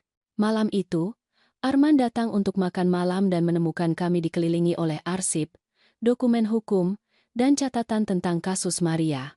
Ini terlihat intens, katanya. Kami sedang membangun kasus untuk mengeluarkan seorang wanita lansia dari penempatan panti jompo yang tidak pantas, jelasku. Wanita yang putranya mencoba melakukan hal yang sama pada nenek. Salah satunya, Arman mengambil foto Maria yang kami cetak dari situs web panti jompo. Dia terlihat sedih. Abai sihara aja kantahara sihara harakuni saratunya. Dia sedih dan bingung dan ditinggalkan oleh orang yang seharusnya melindunginya. Seperti yang hampir terjadi pada nenek? Tepat sekali. Arman mempelajari dokumen itu sejenak. Apa yang bisa aku lakukan untuk membantu? Kamu berusia 27 tahun, kata ibu. Kamu punya hal yang lebih baik untuk dilakukan daripada. Nenek, maaf, tetapi itu omong kosong. Ini penting. Apa yang mereka coba lakukan pada nenek? Apa yang mereka lakukan padanya? Itu tidak benar. Jika ada cara untuk memperbaikinya, aku ingin membantu. Ibu tersenyum padanya dengan kasih sayang murni. Kalau begitu, kita butuh seseorang yang ahli komputer untuk meneliti kasus-kasus Hari Santoso lainnya dan melacak keluarga yang terlibat. Siap. Saat Arman mulai bekerja dengan laptopnya, aku menyadari sesuatu telah bergeser dalam dinamika keluarga kami. 3 minggu lalu, kami fokus pada masalah kami sendiri. Perceraianku, pencarian pekerjaan Arman, isolasi ibu yang semakin meningkat. Sekarang kami bekerja sama menuju sesuatu yang lebih besar dari diri kami sendiri. Tahukah ibu apa yang aneh? Kataku. Apa? Siti berpikir dia sedang memecahkan masalah dengan menyingkirkan ibu. Sebaliknya, dia menciptakan sesuatu yang lebih baik. Lebih baik bagaimana? Sebelum ini terjadi, kita semua menjalani kehidupan yang terpisah. Ibu sendirian di rumah ibu. Aku berurusan dengan perceraianku. Arman sedang mencari karirnya. Kita hampir tidak pernah bertemu kecuali untuk liburan. Dan sekarang? Sekarang kita adalah sebuah tim. Ibu melihat sekeliling pada kertas-kertas yang tersebar di meja makanku, pada Arman yang mengetik dengan penuh perhatian di laptopnya. Pada bukti misi bersama kami, kamu benar, katanya. Siti ingin menghancurkan keluarga kita untuk mendapatkan uangku. Sebaliknya, dia menunjukkan kepada kita apa sebenarnya keluarga kita. Ardu, dan dergar adargar, adaruni agar-garga. Kekuatan untuk keadilan? Kekuatan untuk sesuatu, bagaimanapun. Arman mendongak dari komputernya. Aku menemukan sesuatu. Haris telah mengiklankan layanannya di situs web bernama Sumber Daya Anak yang Peduli. Dia menargetkan anak-anak dewasa yang khawatir tentang orang tua lansia dengan aset besar. Karasi Negara Pudos Kanyarnam. Iklan macam apa? Apakah orang tua lansia Anda membuat keputusan keuangan yang buruk? Menolak perawatan yang diperlukan?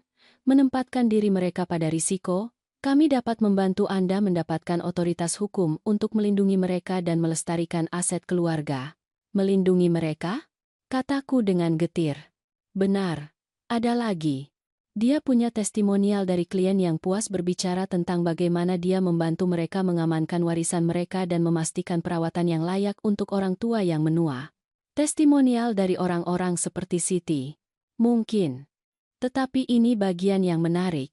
Salah satu testimonial itu dari seseorang bernama Nia Budi. Ibu dan aku saling memandang. Budi? Seperti Budi, suami Siti? Bisa jadi kerabat. Biar aku gali lebih dalam. Aratuda Arman. Tutu Darahau. Saat Arman meneliti, aku memikirkan cakupan apa yang kami ungkapkan. Ini bukan hanya beberapa kasus terisolasi anak-anak dewasa mengambil keuntungan dari orang tua lansia.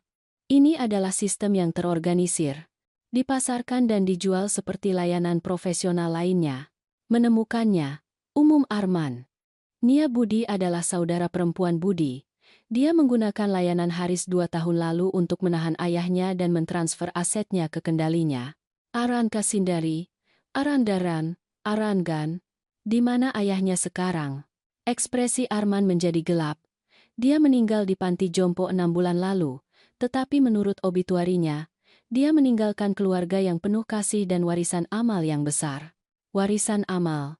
Nia menyumbangkan uang ayahnya untuk berbagai tujuan setelah dia meninggal, membuat dirinya terlihat seperti seorang filantropis alih-alih seorang pencuri. Jadi Budi mempelajari teknik itu dari saudara perempuannya. Sepertinya begitu. Aku menatap layar komputer, merasa mual. Ini bukan hanya tentang keserakahan atau keputusasaan. Ini tentang orang-orang yang telah mengubah penganiayaan lansia menjadi bisnis keluarga. Berapa banyak orang yang dibantu Haris ditahan secara tidak pantas? Masih dihitung, tetapi tampaknya setidaknya 20 keluarga selama 3 tahun terakhir. 20 keluarga. 20 lansia yang mempercayai anak-anak mereka dan berakhir di penjara karenanya. 20 Bu Maria yang duduk di dekat jendela, bertanya-tanya mengapa tidak ada yang mencintai mereka lagi. Kita harus menghentikan ini, kataku. Kita akan menghentikannya, kata ibu dengan tegas.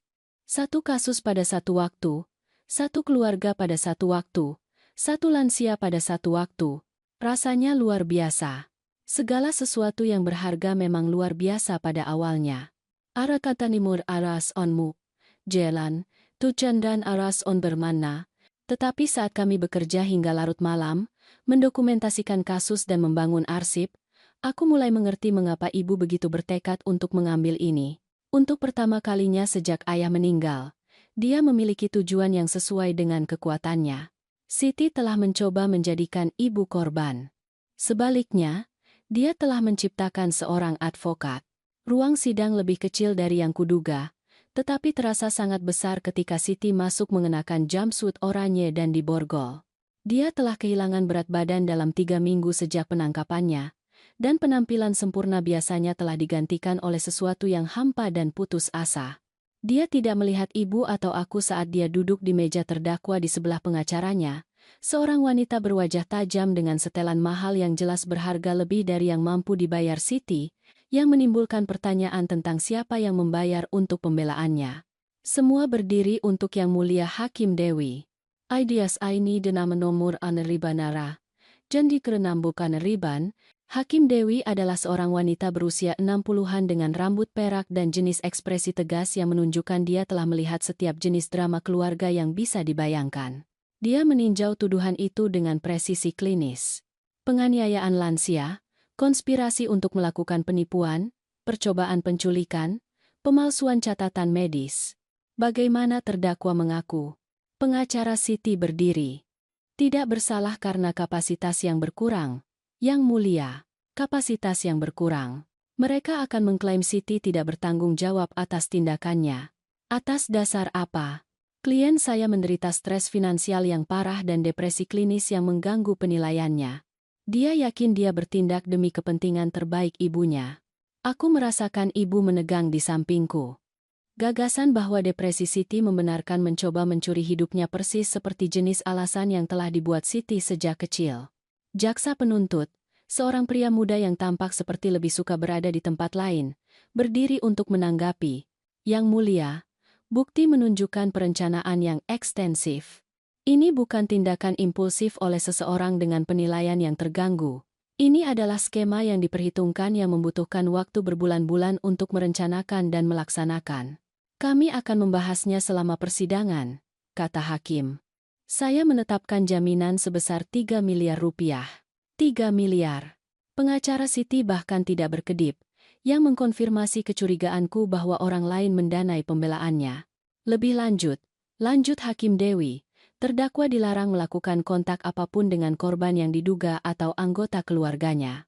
Yang mulia, kata pengacara. Bu Budi ingin menyampaikan sesuatu kepada pengadilan mengenai ibunya. Sama sekali tidak. Tidak ada kontak berarti tidak ada kontak. Argan Ainjuki Perani, Iskandomobara. Saat kami meninggalkan gedung pengadilan, aku mendapati diriku melihat ke belakang, setengah berharap Siti mengikuti kami.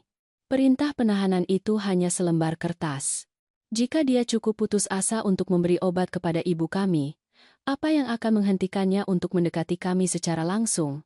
Dia terlihat mengerikan, kata ibu saat kami mencapai tempat parkir. Bagus. Ayu.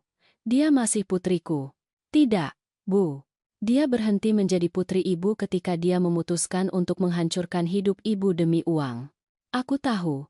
Tetapi melihatnya seperti itu membuatmu merasa bersalah karena melindungi diri sendiri. Ibu terdiam sejenak. Mungkin?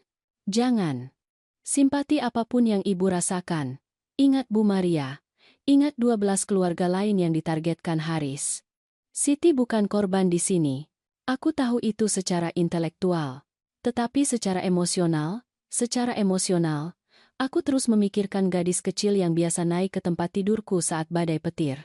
Gadis kecil itu tumbuh menjadi seseorang yang berencana memberi ibu obat dan mencuri rumah ibu. Aku tahu, tetapi aku bisa melihat konflik di mata ibu. 47 tahun mencintai Siti tidak bisa dihapus oleh 3 minggu pengkhianatan, tidak peduli seberapa lengkap pengkhianatan itu. Sore itu, kami pergi ke kunjungan panti jompo kedua kami. Kali ini kami mencari Pak Ahmad, yang putrinya telah menggunakan layanan Haris untuk menahannya setelah dia menolak untuk tinggal bersama keluarganya. Panti Jompo Damai adalah setingkat di bawah tempat kami menemukan Maria. Bangunannya lebih tua, lebih lusuh, dengan jenis nuansa institusional yang mengumumkan bahwa penghuninya adalah masalah yang harus dikelola, daripada orang yang harus dirawat. Pak Ahmad berada di ruang siang, duduk sendirian di meja mengerjakan teka-teki silang. Dia adalah pria kecil yang rapi di usia 70-an, mengenakan pakaian yang terlihat mahal, tetapi tidak pas lagi. Pak Ahmad? Ibu mendekat dengan hati-hati. Nama saya Santi. Saya ingin tahu apakah saya bisa duduk dengan Anda selama beberapa menit. Dia mendongak dengan mata cerdas di balik kacamata berbingkai kawat. Apakah Anda dari negara? Inspektur lain? Tidak. Hanya seorang teman yang ingin memeriksa bagaimana keadaan Anda. Bagaimana keadaanku? Dia meletakkan pensilnya. Saya merasa mengerikan. Terima kasih sudah bertanya. Ketegasannya menyegarkan setelah kebingungan Maria yang menyayat hati. Bisakah Anda ceritakan apa yang terjadi? Tanya ibu. Putri saya memutuskan saya terlalu tua untuk tinggal sendiri. Ketika saya tidak setuju, dia menyatakan saya tidak kompeten secara mental dan mengirim saya ke sini seperti perabotan. Apakah Anda tidak kompeten secara mental? Ahmad menunjuk ke teka-teki silang. Kompas hari ini, edisi Jumat. Saya sudah menyelesaikannya setiap hari selama 30 tahun. Apakah itu tampak tidak kompeten bagi Anda? Ibu memeriksa teka-teki itu. Itu hampir selesai, dengan hanya beberapa petunjuk sulit yang tersisa. Apa profesi Anda, Pak Ahmad? Profesor matematika yang pensiun. 42 tahun di universitas. Saya menerbitkan lebih dari 60 makalah penelitian dan mengawasi 37 disertasi doktoral. Atau tanda 5. Dan putri Anda berpikir Anda tidak bisa mengurus diri sendiri? Putri saya pikir rumah saya terlalu berharga untuk dibiarkan kosong sementara saya tinggal di dalamnya sendirian. Cerita yang sama. Motivasi yang sama. Anak-anak dewasa yang melihat aset orang tua mereka sebagai warisan yang disia-siakan pada orang tua itu sendiri. Sudah berapa lama Anda di sini? 8 bulan. Putri saya mengunjungi sebulan sekali, selalu dengan dokumen untuk saya tanda tangani. Selalu dengan alasan mengapa saya perlu tinggal di sini demi keselamatan saya sendiri. Dokumen macam apa? Dokumen keuangan. Sebagian besar, mentransfer akun, mengizinkan pengeluaran. Saya menolak untuk menandatanganinya, tetapi dia terus mencoba. Jadi, Anda masih memiliki kendali atas keuangan Anda, secara teori. Tetapi saya tidak bisa mengakses akun saya dari sini. Mereka tidak mengizinkan penghuni untuk menangani uang. Pak Ahmad terjebak dengan cara yang berbeda dari Maria. Di mana Maria benar-benar dilucuti, Ahmad perlahan-lahan dikeringkan melalui proses yang lebih panjang dan lebih halus. Pak Ahmad, kataku. Apakah Anda ingin bantuan untuk keluar dari sini? Nona muda, saya sudah mencoba keluar dari sini sejak hari saya tiba. Putri saya memiliki perwalian hukum. Fasilitas ini tidak akan membebaskan saya tanpa izinnya. Bagaimana jika kami memberitahu Anda bahwa mungkin ada cara lain? Ahmad mempelajari kami dengan hati-hati. Siapa kalian sebenarnya? Ibu menjelaskan tentang rencana percobaan Siti, tentang Haris Santoso, tentang keluarga lain yang kami temukan. Jadi, Anda adalah sukarelawan? Advokat lepas untuk korban penganiayaan lansia? Sesuatu seperti itu. Dan Anda pikir Anda bisa membantu saya? Kami pikir kami bisa mencoba. Ahmad terdiam lama, mempelajari teka-teki silangnya.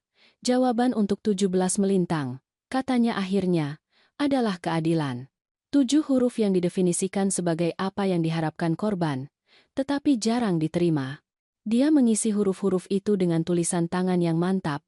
Saya sangat ingin bantuan Anda, katanya. Saat kami berkendara pulang dari panti jompo damai, aku mendapati diriku memikirkan perbedaan antara Maria dan Ahmad. Maria bingung dan patah hati oleh situasinya.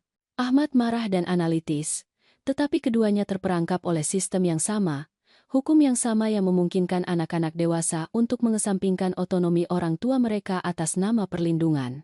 Dua pendekatan berbeda untuk masalah yang sama, kataku kepada ibu. Apa maksudmu? Putri Maria bergerak cepat, menandatangani dokumen, menjual rumah, mentransfer uang, dan membuangnya ke fasilitas termurah yang bisa dia temukan. Putri Ahmad meluangkan waktunya, menahannya di tempat yang lebih baik, mempertahankan ilusi pilihan, tetapi masih secara sistematis mengambil kendali. Keduanya efektif, keduanya jahat. Aku terus bertanya-tanya berapa banyak anak lain yang melihat orang tua lansia mereka sekarang dan berpikir untuk menelepon Haris Santoso. Pikiran itu menyeramkan. Di suatu tempat di luar sana, anak-anak dewasa sedang menghitung nilai rumah orang tua mereka, memperkirakan biaya perawatan panti jompo, dan menimbang manfaat mengambil kendali versus menghormati otonomi. Setidaknya kita menghentikan Siti sebelum dia benar-benar bisa melakukannya, kataku. Apakah kita menghentikannya? Atau kita hanya menundanya? Apa maksud ibu? Maksudku pengacara Siti dibayar oleh seseorang. Seseorang dengan cukup uang untuk membayar pembelaan hukum yang mahal untuk tuduhan penganiayaan lansia. Aku belum memikirkan itu. Tetapi ibu benar. Siti dan Budi tidak memiliki sumber daya untuk perwakilan hukum kelas atas. Ibu pikir seseorang mendukungnya. Aku pikir seseorang memiliki kepentingan untuk memastikan Siti tidak masuk penjara dan mulai berbicara tentang operasi Haris Santoso. Implikasi dari itu menetap di perutku seperti timah dingin. Jika Haris memiliki klien atau mitra yang kuat, jika ada uang di balik operasi ini, maka penangkapan Siti mungkin bukan akhir dari ancaman terhadap ibu. Itu mungkin hanya permulaan. Panggilan itu datang pada pukul 02.17 dini hari, 3 hari sebelum sidang Siti dijadwalkan dimulai. Aku menjawab pada dering pertama.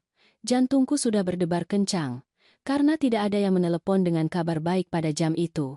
Bu Ayu, ini Detektif Risa. Saya ingin Anda segera memeriksa ibu Anda. Ekan Gandalai, makan Yeluna Junaramudulai. Apa? Mengapa? Apa yang terjadi? Seseorang membobol rumahnya malam ini. Dia tidak menjawab teleponnya. Aku sudah mengenakan pakaian. Tanganku gemetar begitu parah sehingga aku hampir tidak bisa mengancingkan. Apakah dia terluka? Kami tidak tahu. Perusahaan alarm menelepon kami tentang pembobolan.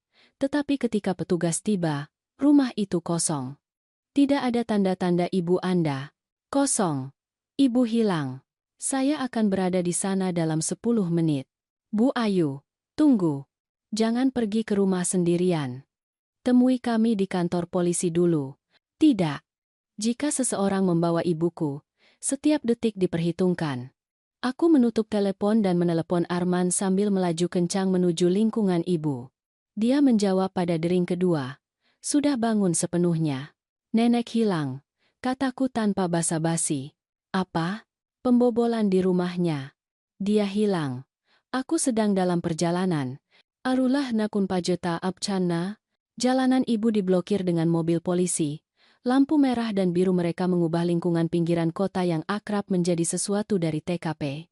Detektif Risa menemuiku di barikade. Ada kabar? Tanyaku. Belum ada. Tetapi kami menemukan sesuatu yang perlu Anda lihat.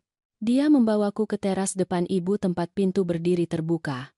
Dalam cahaya teras yang terang, aku bisa melihat bahwa kunci ganda telah dikalahkan secara profesional.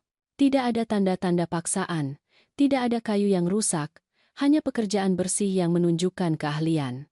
Siapapun yang melakukan ini tahu apa yang mereka lakukan, kata detektif Risa. Di mana ibu? Itu yang kami coba cari tahu. Tetapi lihat ini. Dia menyerahkan tas bukti plastik berisi selembar kertas. Aku segera mengenali tulisan tangan Siti. Ibu, maaf ini harus terjadi, tetapi ibu tidak memberiku pilihan. Pada saat ibu membaca ini, ibu akan berada di tempat yang aman di mana ibu bisa mendapatkan bantuan yang ibu butuhkan. Jangan mencoba melawan ini. Ini demi kebaikan ibu sendiri. Siti. Tanganku mulai gemetar begitu keras sehingga aku hampir tidak bisa memegang kertas itu. Siti melakukan ini, bagaimana? Dia seharusnya berada di bawah tahanan rumah. Perangkat pemantauan elektroniknya dinonaktifkan pada pukul 23.43. Kami memiliki unit di apartemennya. Tetapi dia tidak ada di sana. Aku lukan Sar. Aku lukan Gali nama. Jadi, dia apa? Kabur dari tahanan rumah untuk menculik ibu kami. Mulai terlihat seperti itu. Arman tiba, melihat wajahku, dan segera mengerti situasinya lebih buruk daripada pembobolan sederhana. Di mana dia? Tanyanya. Kami tidak tahu. Tetapi kami pikir Siti membawanya. Siti seharusnya dikurung. Tahanan rumah. Bukan penjara, dan tampaknya bukan tahanan rumah yang sangat efektif. Radio detektif Risa berderak dengan pembaruan. Unit-unit memeriksa rumah sakit, panti jompo, dimanapun Siti mungkin membawa ibu. Tetapi dengan keunggulan beberapa jam, dia bisa berada di mana saja dalam radius 300 km. Ada hal lain, kata detektif Risa. Pengacara Siti membayar jaminannya kemarin sore, 3 miliar rupiah tunai. Di mana Siti mendapatkan uang sebanyak itu? Pertanyaan bagus. Kami sedang menyelidiki itu. Aramada Diara, Nakutara Hokimani Kasandati. Kami menghabiskan 4 jam berikutnya di kantor polisi, melakukan panggilan telepon, meninjau rekaman keamanan dari kamera lalu lintas, dan mencoba mencari tahu di mana Siti mungkin membawa ibu. Arman menggunakan keahlian komputernya, melacak kartu kredit Siti, memeriksa media sosialnya, mencari jejak digital apapun yang mungkin membawa kami ke ibu. Pada pukul 06.30 pagi, ponselku berdering. Nomor tak dikenal. Ayu? Ini aku. Apulu Haganta. Dambuk tulina matarnana jangandar. Ibu. Ya Tuhan, ibu di mana? Ibu baik-baik saja. Aku baik-baik saja, sayang.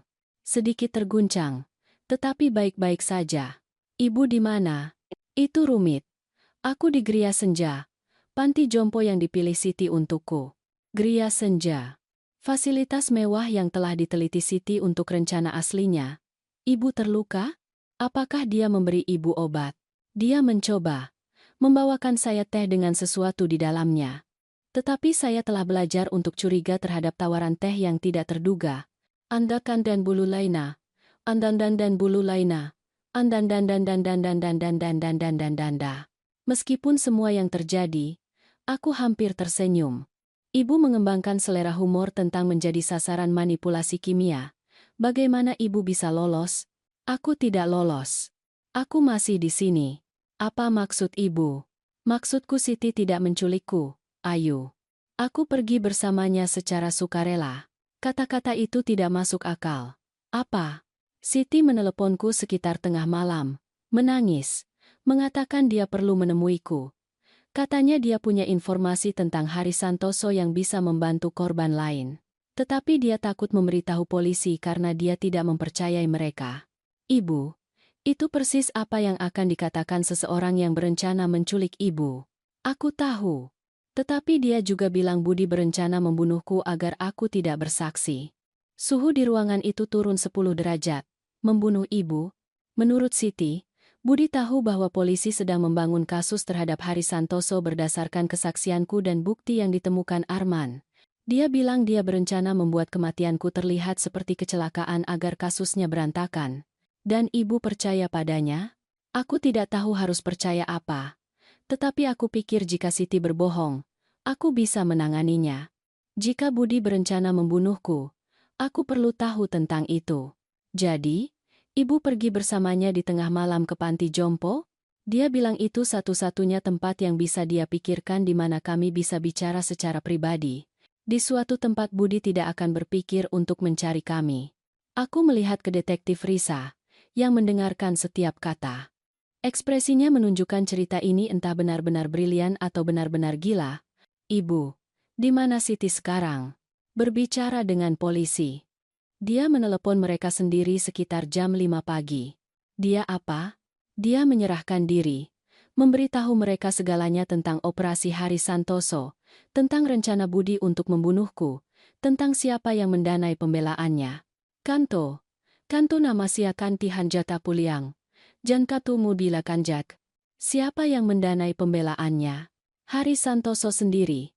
Dia telah membayar pengacara kelas atas untuk semua kliennya yang tertangkap, memastikan mereka tetap setia dan tidak mengekspos operasinya. Kepingan-kepingan mulai menyatu. Haris telah melindungi bisnisnya dengan melindungi orang-orang yang bisa menghancurkannya.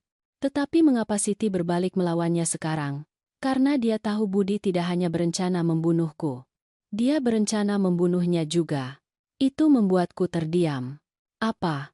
Setelah aku mati dan kasusnya berantakan, Siti akan menjadi kewajiban. Dia tahu terlalu banyak tentang operasi Haris. Budi pikir akan lebih mudah untuk menghilangkan semua saksi daripada mengambil risiko terekspos. Jadi Siti tidak mencoba menculik ibu. Dia mencoba melindungi ibu. Dan dirinya sendiri. Jangan terlalu sentimental di sini. Poin yang adil. Siti masih orang yang mencoba memberi obat kepada ibu dan mencuri rumahnya.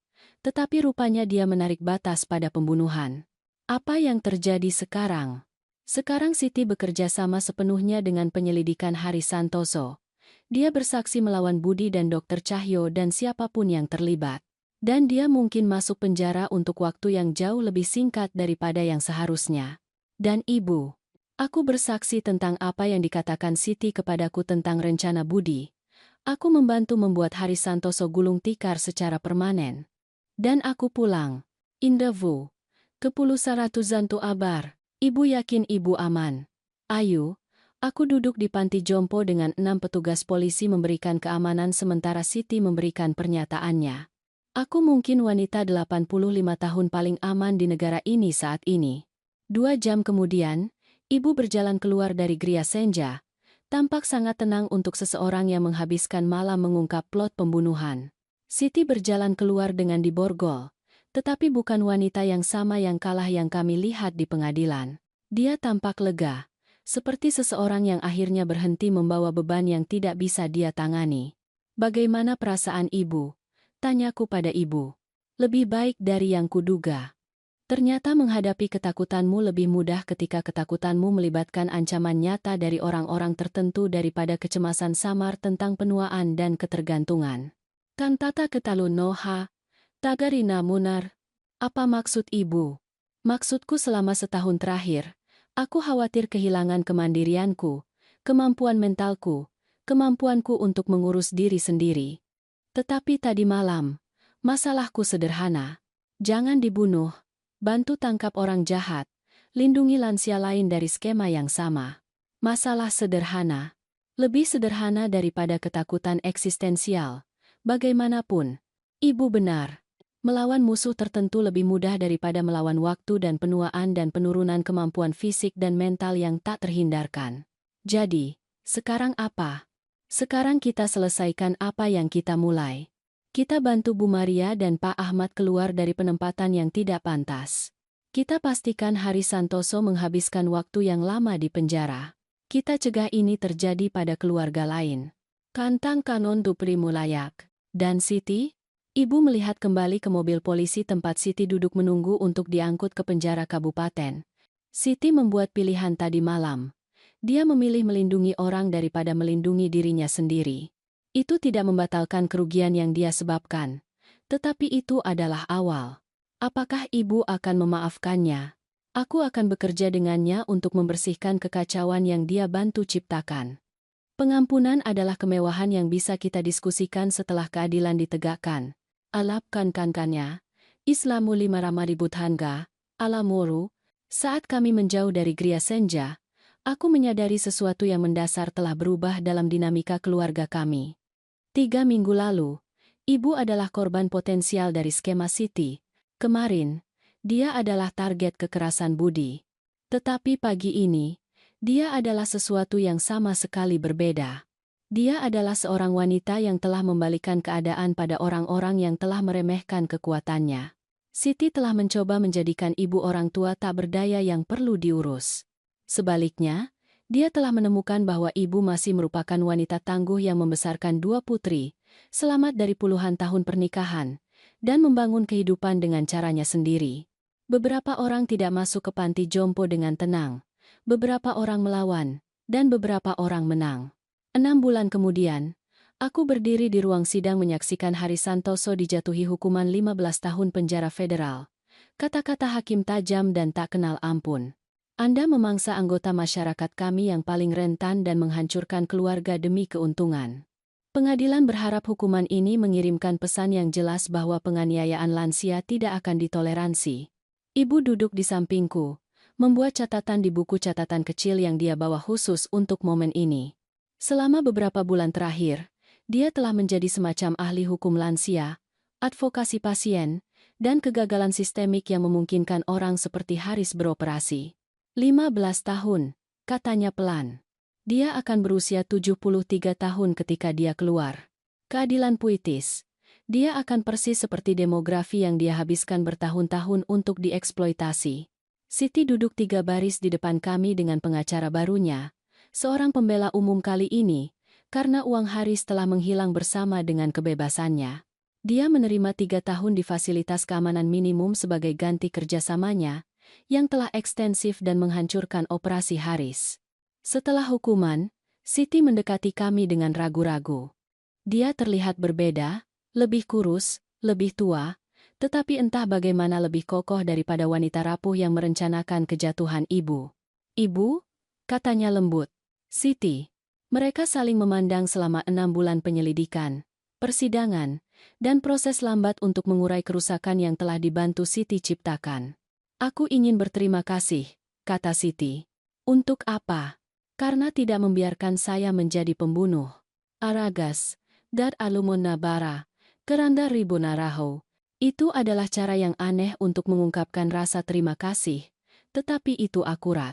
Jika ibu tidak pergi bersama Siti malam itu, jika Siti tidak menemukan rencana budi untuk menghilangkan semua saksi, dia mungkin tetap terlibat dalam sesuatu yang jauh lebih buruk daripada penipuan. Apa yang akan kamu lakukan sekarang? Tanya ibu. Melapor ke penjara bulan depan. Menjalani hukuman saya. Mencoba mencari cara untuk membangun kembali kehidupan ketika saya keluar. Atat hari number tatuin. Dan Budi. 25 tahun. Dr. Cahyo mendapat 10 tahun. Komplotan lain mendapat berbagai hukuman berdasarkan tingkat keterlibatan mereka. Siti melirik ke sekeliling ruang sidang, yang kosong karena orang-orang melanjutkan hidup mereka. Saya tahu ini tidak memperbaiki apapun, katanya. Saya tahu saya menghancurkan keluarga kita dan hampir menghancurkan ibu. Tetapi saya ingin ibu tahu bahwa membantu ibu menghentikan Haris adalah hal baik pertama yang saya lakukan selama bertahun-tahun. Itu benar, ibu setuju. Itu tidak menghapus kerugiannya, tetapi itu baik. Maukah ibu? Suara Siti sedikit pecah. Maukah ibu menulis surat kepadaku, di penjara? Ibu mempertimbangkan pertanyaan itu untuk waktu yang lama. Aku akan menulis surat kepadamu, tetapi bukan sebagai ibumu. Sebagai seseorang yang percaya pada penebusan, tetapi tidak pada melupakan konsekuensi. Siti mengangguk, air mata mengalir di wajahnya. Itu lebih dari yang pantas saya dapatkan. Ya, memang. Siti berjalan pergi untuk memulai prosesnya sendiri dalam menghadapi konsekuensi dan mungkin menemukan jalan kembali untuk menjadi manusia. Bagaimana perasaan ibu? Tanyaku pada ibu saat kami meninggalkan gedung pengadilan. Seperti keadilan telah ditegakkan. Bukan keadilan yang sempurna, tetapi keadilan yang memadai. Dan Siti? Siti bukan lagi masalah yang harus saya pecahkan. Dia adalah wanita dewasa yang membuat pilihan dewasa dan akan menghadapi konsekuensi dewasa. Kami berkendara ke kunjungan panti jompo terakhir kami hari itu. Selama 6 bulan terakhir, kami telah berhasil membantu 11 lansia dibebaskan dari penempatan yang tidak pantas, kembali ke rumah mereka, atau pindah ke fasilitas yang benar-benar mereka pilih. Bu Maria sekarang tinggal di komunitas senior yang dia cintai, dengan kendali penuh atas keuangannya dan kunjungan rutin dari teman-teman yang dia buat melalui kelompok dukungan kami. Pak Ahmad telah kembali ke rumahnya dan teka-teki silangnya, ditambah posisi mengajar paruh waktu di universitas yang membuatnya tetap terlibat dengan dunia. Hari ini, kami mengunjungi Bu Ratna, yang kasusnya paling menantang, karena putranya adalah seorang pengacara yang telah menggunakan pengetahuan profesionalnya untuk membuat pengaturan perwalian yang kedap udara. Ratna berusia 91 tahun, setajam pisau, dan sangat marah karena dikurung di panti jompo damai di luar keinginannya. Santi, Ayu, dia menyambut kami dengan sikap anggunnya yang biasa. Apakah Anda punya kabar baik atau kabar buruk? Kabar baik, kata ibu, mengeluarkan amplop tebal. Pengadilan banding membatalkan perwalian putra Anda. Anda bebas pergi kapanpun Anda mau. Ketegasan Ratna retak sesaat, dan aku melihat wanita rentan di balik eksterior yang garang. Kapan? Hari ini. Jika Anda mau. Kami sudah mengatur perumahan sementara sampai Anda memutuskan apa yang ingin Anda lakukan dalam jangka panjang. Saya ingin pulang. Putra Anda menjual rumah Anda. Aris Anduz. Anduk Suariban. Kalau begitu saya ingin membeli yang baru. Pada usia 91, saya tidak punya waktu untuk disia-siakan dengan properti sewaan. Ratna mengemas barang-barangnya dengan efisiensi seseorang yang sudah siap untuk pergi selama berbulan-bulan. Saat kami mengantarnya ke apartemen sementaranya, dia duduk di kursi belakang mobil ibu dengan kandang kucing berisi kucing tabi yang diam-diam dia simpan di kamar panti jomponya. Apa yang akan Anda lakukan sekarang? Tanyanya pada ibu. Terus melakukan ini. Akan selalu ada lebih banyak kasus. Lebih banyak keluarga yang terkena dampak oleh mantan klien Haris Santoso.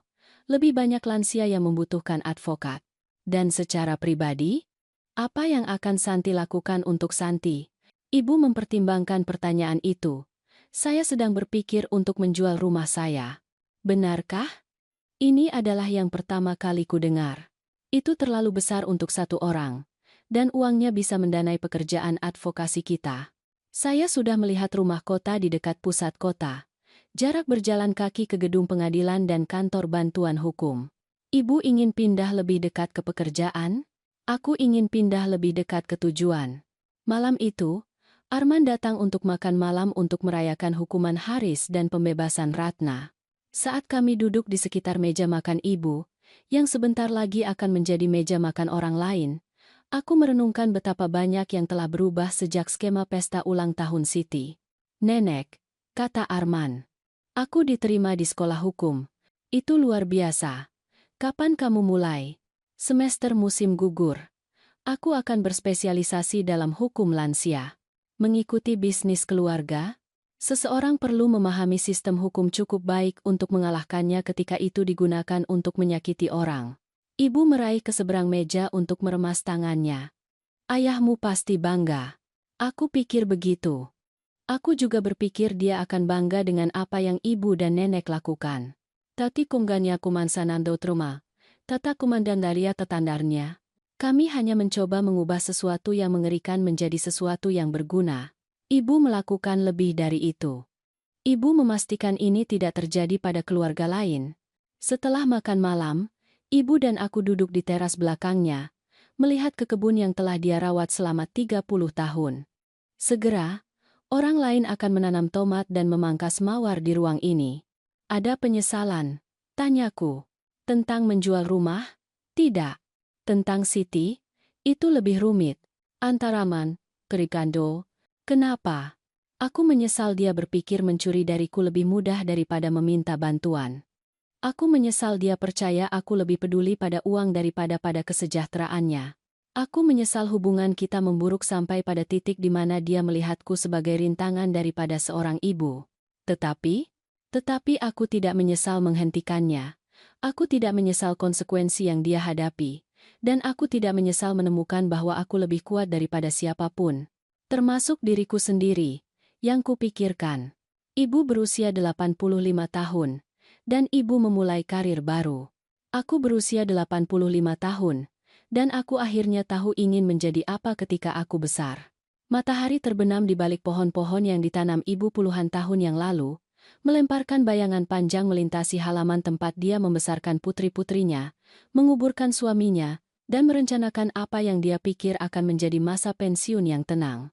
Sebaliknya, pengkhianatan Siti telah memberinya sesuatu yang tidak terduga, babak kedua dengan makna nyata, dampak nyata, dan kepuasan nyata. 6 bulan lalu, Siti melihat ibu sebagai masalah yang harus dipecahkan. Seorang wanita lansia dengan terlalu banyak uang dan terlalu banyak kemandirian, dia telah mencoba mereduksi ibu menjadi diagnosis, jumlah uang, beban yang harus dikelola. Tetapi orang bukanlah masalah yang harus dipecahkan. Mereka adalah manusia dengan martabat, otonomi, dan hak untuk menjalani hidup mereka dengan caranya sendiri, terlepas dari usia mereka. Ibu telah membuktikan itu dengan cara yang paling dramatis. Dia telah mengambil niat terburuk Siti dan mengubahnya menjadi kekuatan untuk keadilan. Kadang-kadang balas dendam terbaik bukanlah impas. Itu menjadi seseorang yang lebih baik daripada yang pernah dibayangkan musuhmu. Dan kadang-kadang, jika kamu sangat beruntung, menjadi tua berarti menjadi lebih kuat, bukan lebih lemah. Pada usia 85 tahun, ibu telah belajar untuk berjuang lebih keras, berpikir lebih tajam, dan peduli lebih dalam dari yang pernah dia lakukan sebelumnya. Siti telah mencoba membuatnya menghilang. Sebaliknya, dia telah membantunya menemukan suaranya. Bukan hasil yang buruk untuk seseorang yang seharusnya sudah melewati masa jayanya. Hidup ini penuh dengan cobaan, bahkan dari orang terdekat. Namun, kesabaran, keikhlasan, dan keberanian untuk menegakkan keadilan akan selalu membawa pada kebebasan sejati dan tujuan baru, tak peduli berapapun usia kita. Selalu hargai martabat sesama, terutama para lansia, karena mereka adalah manusia, bukan komoditas.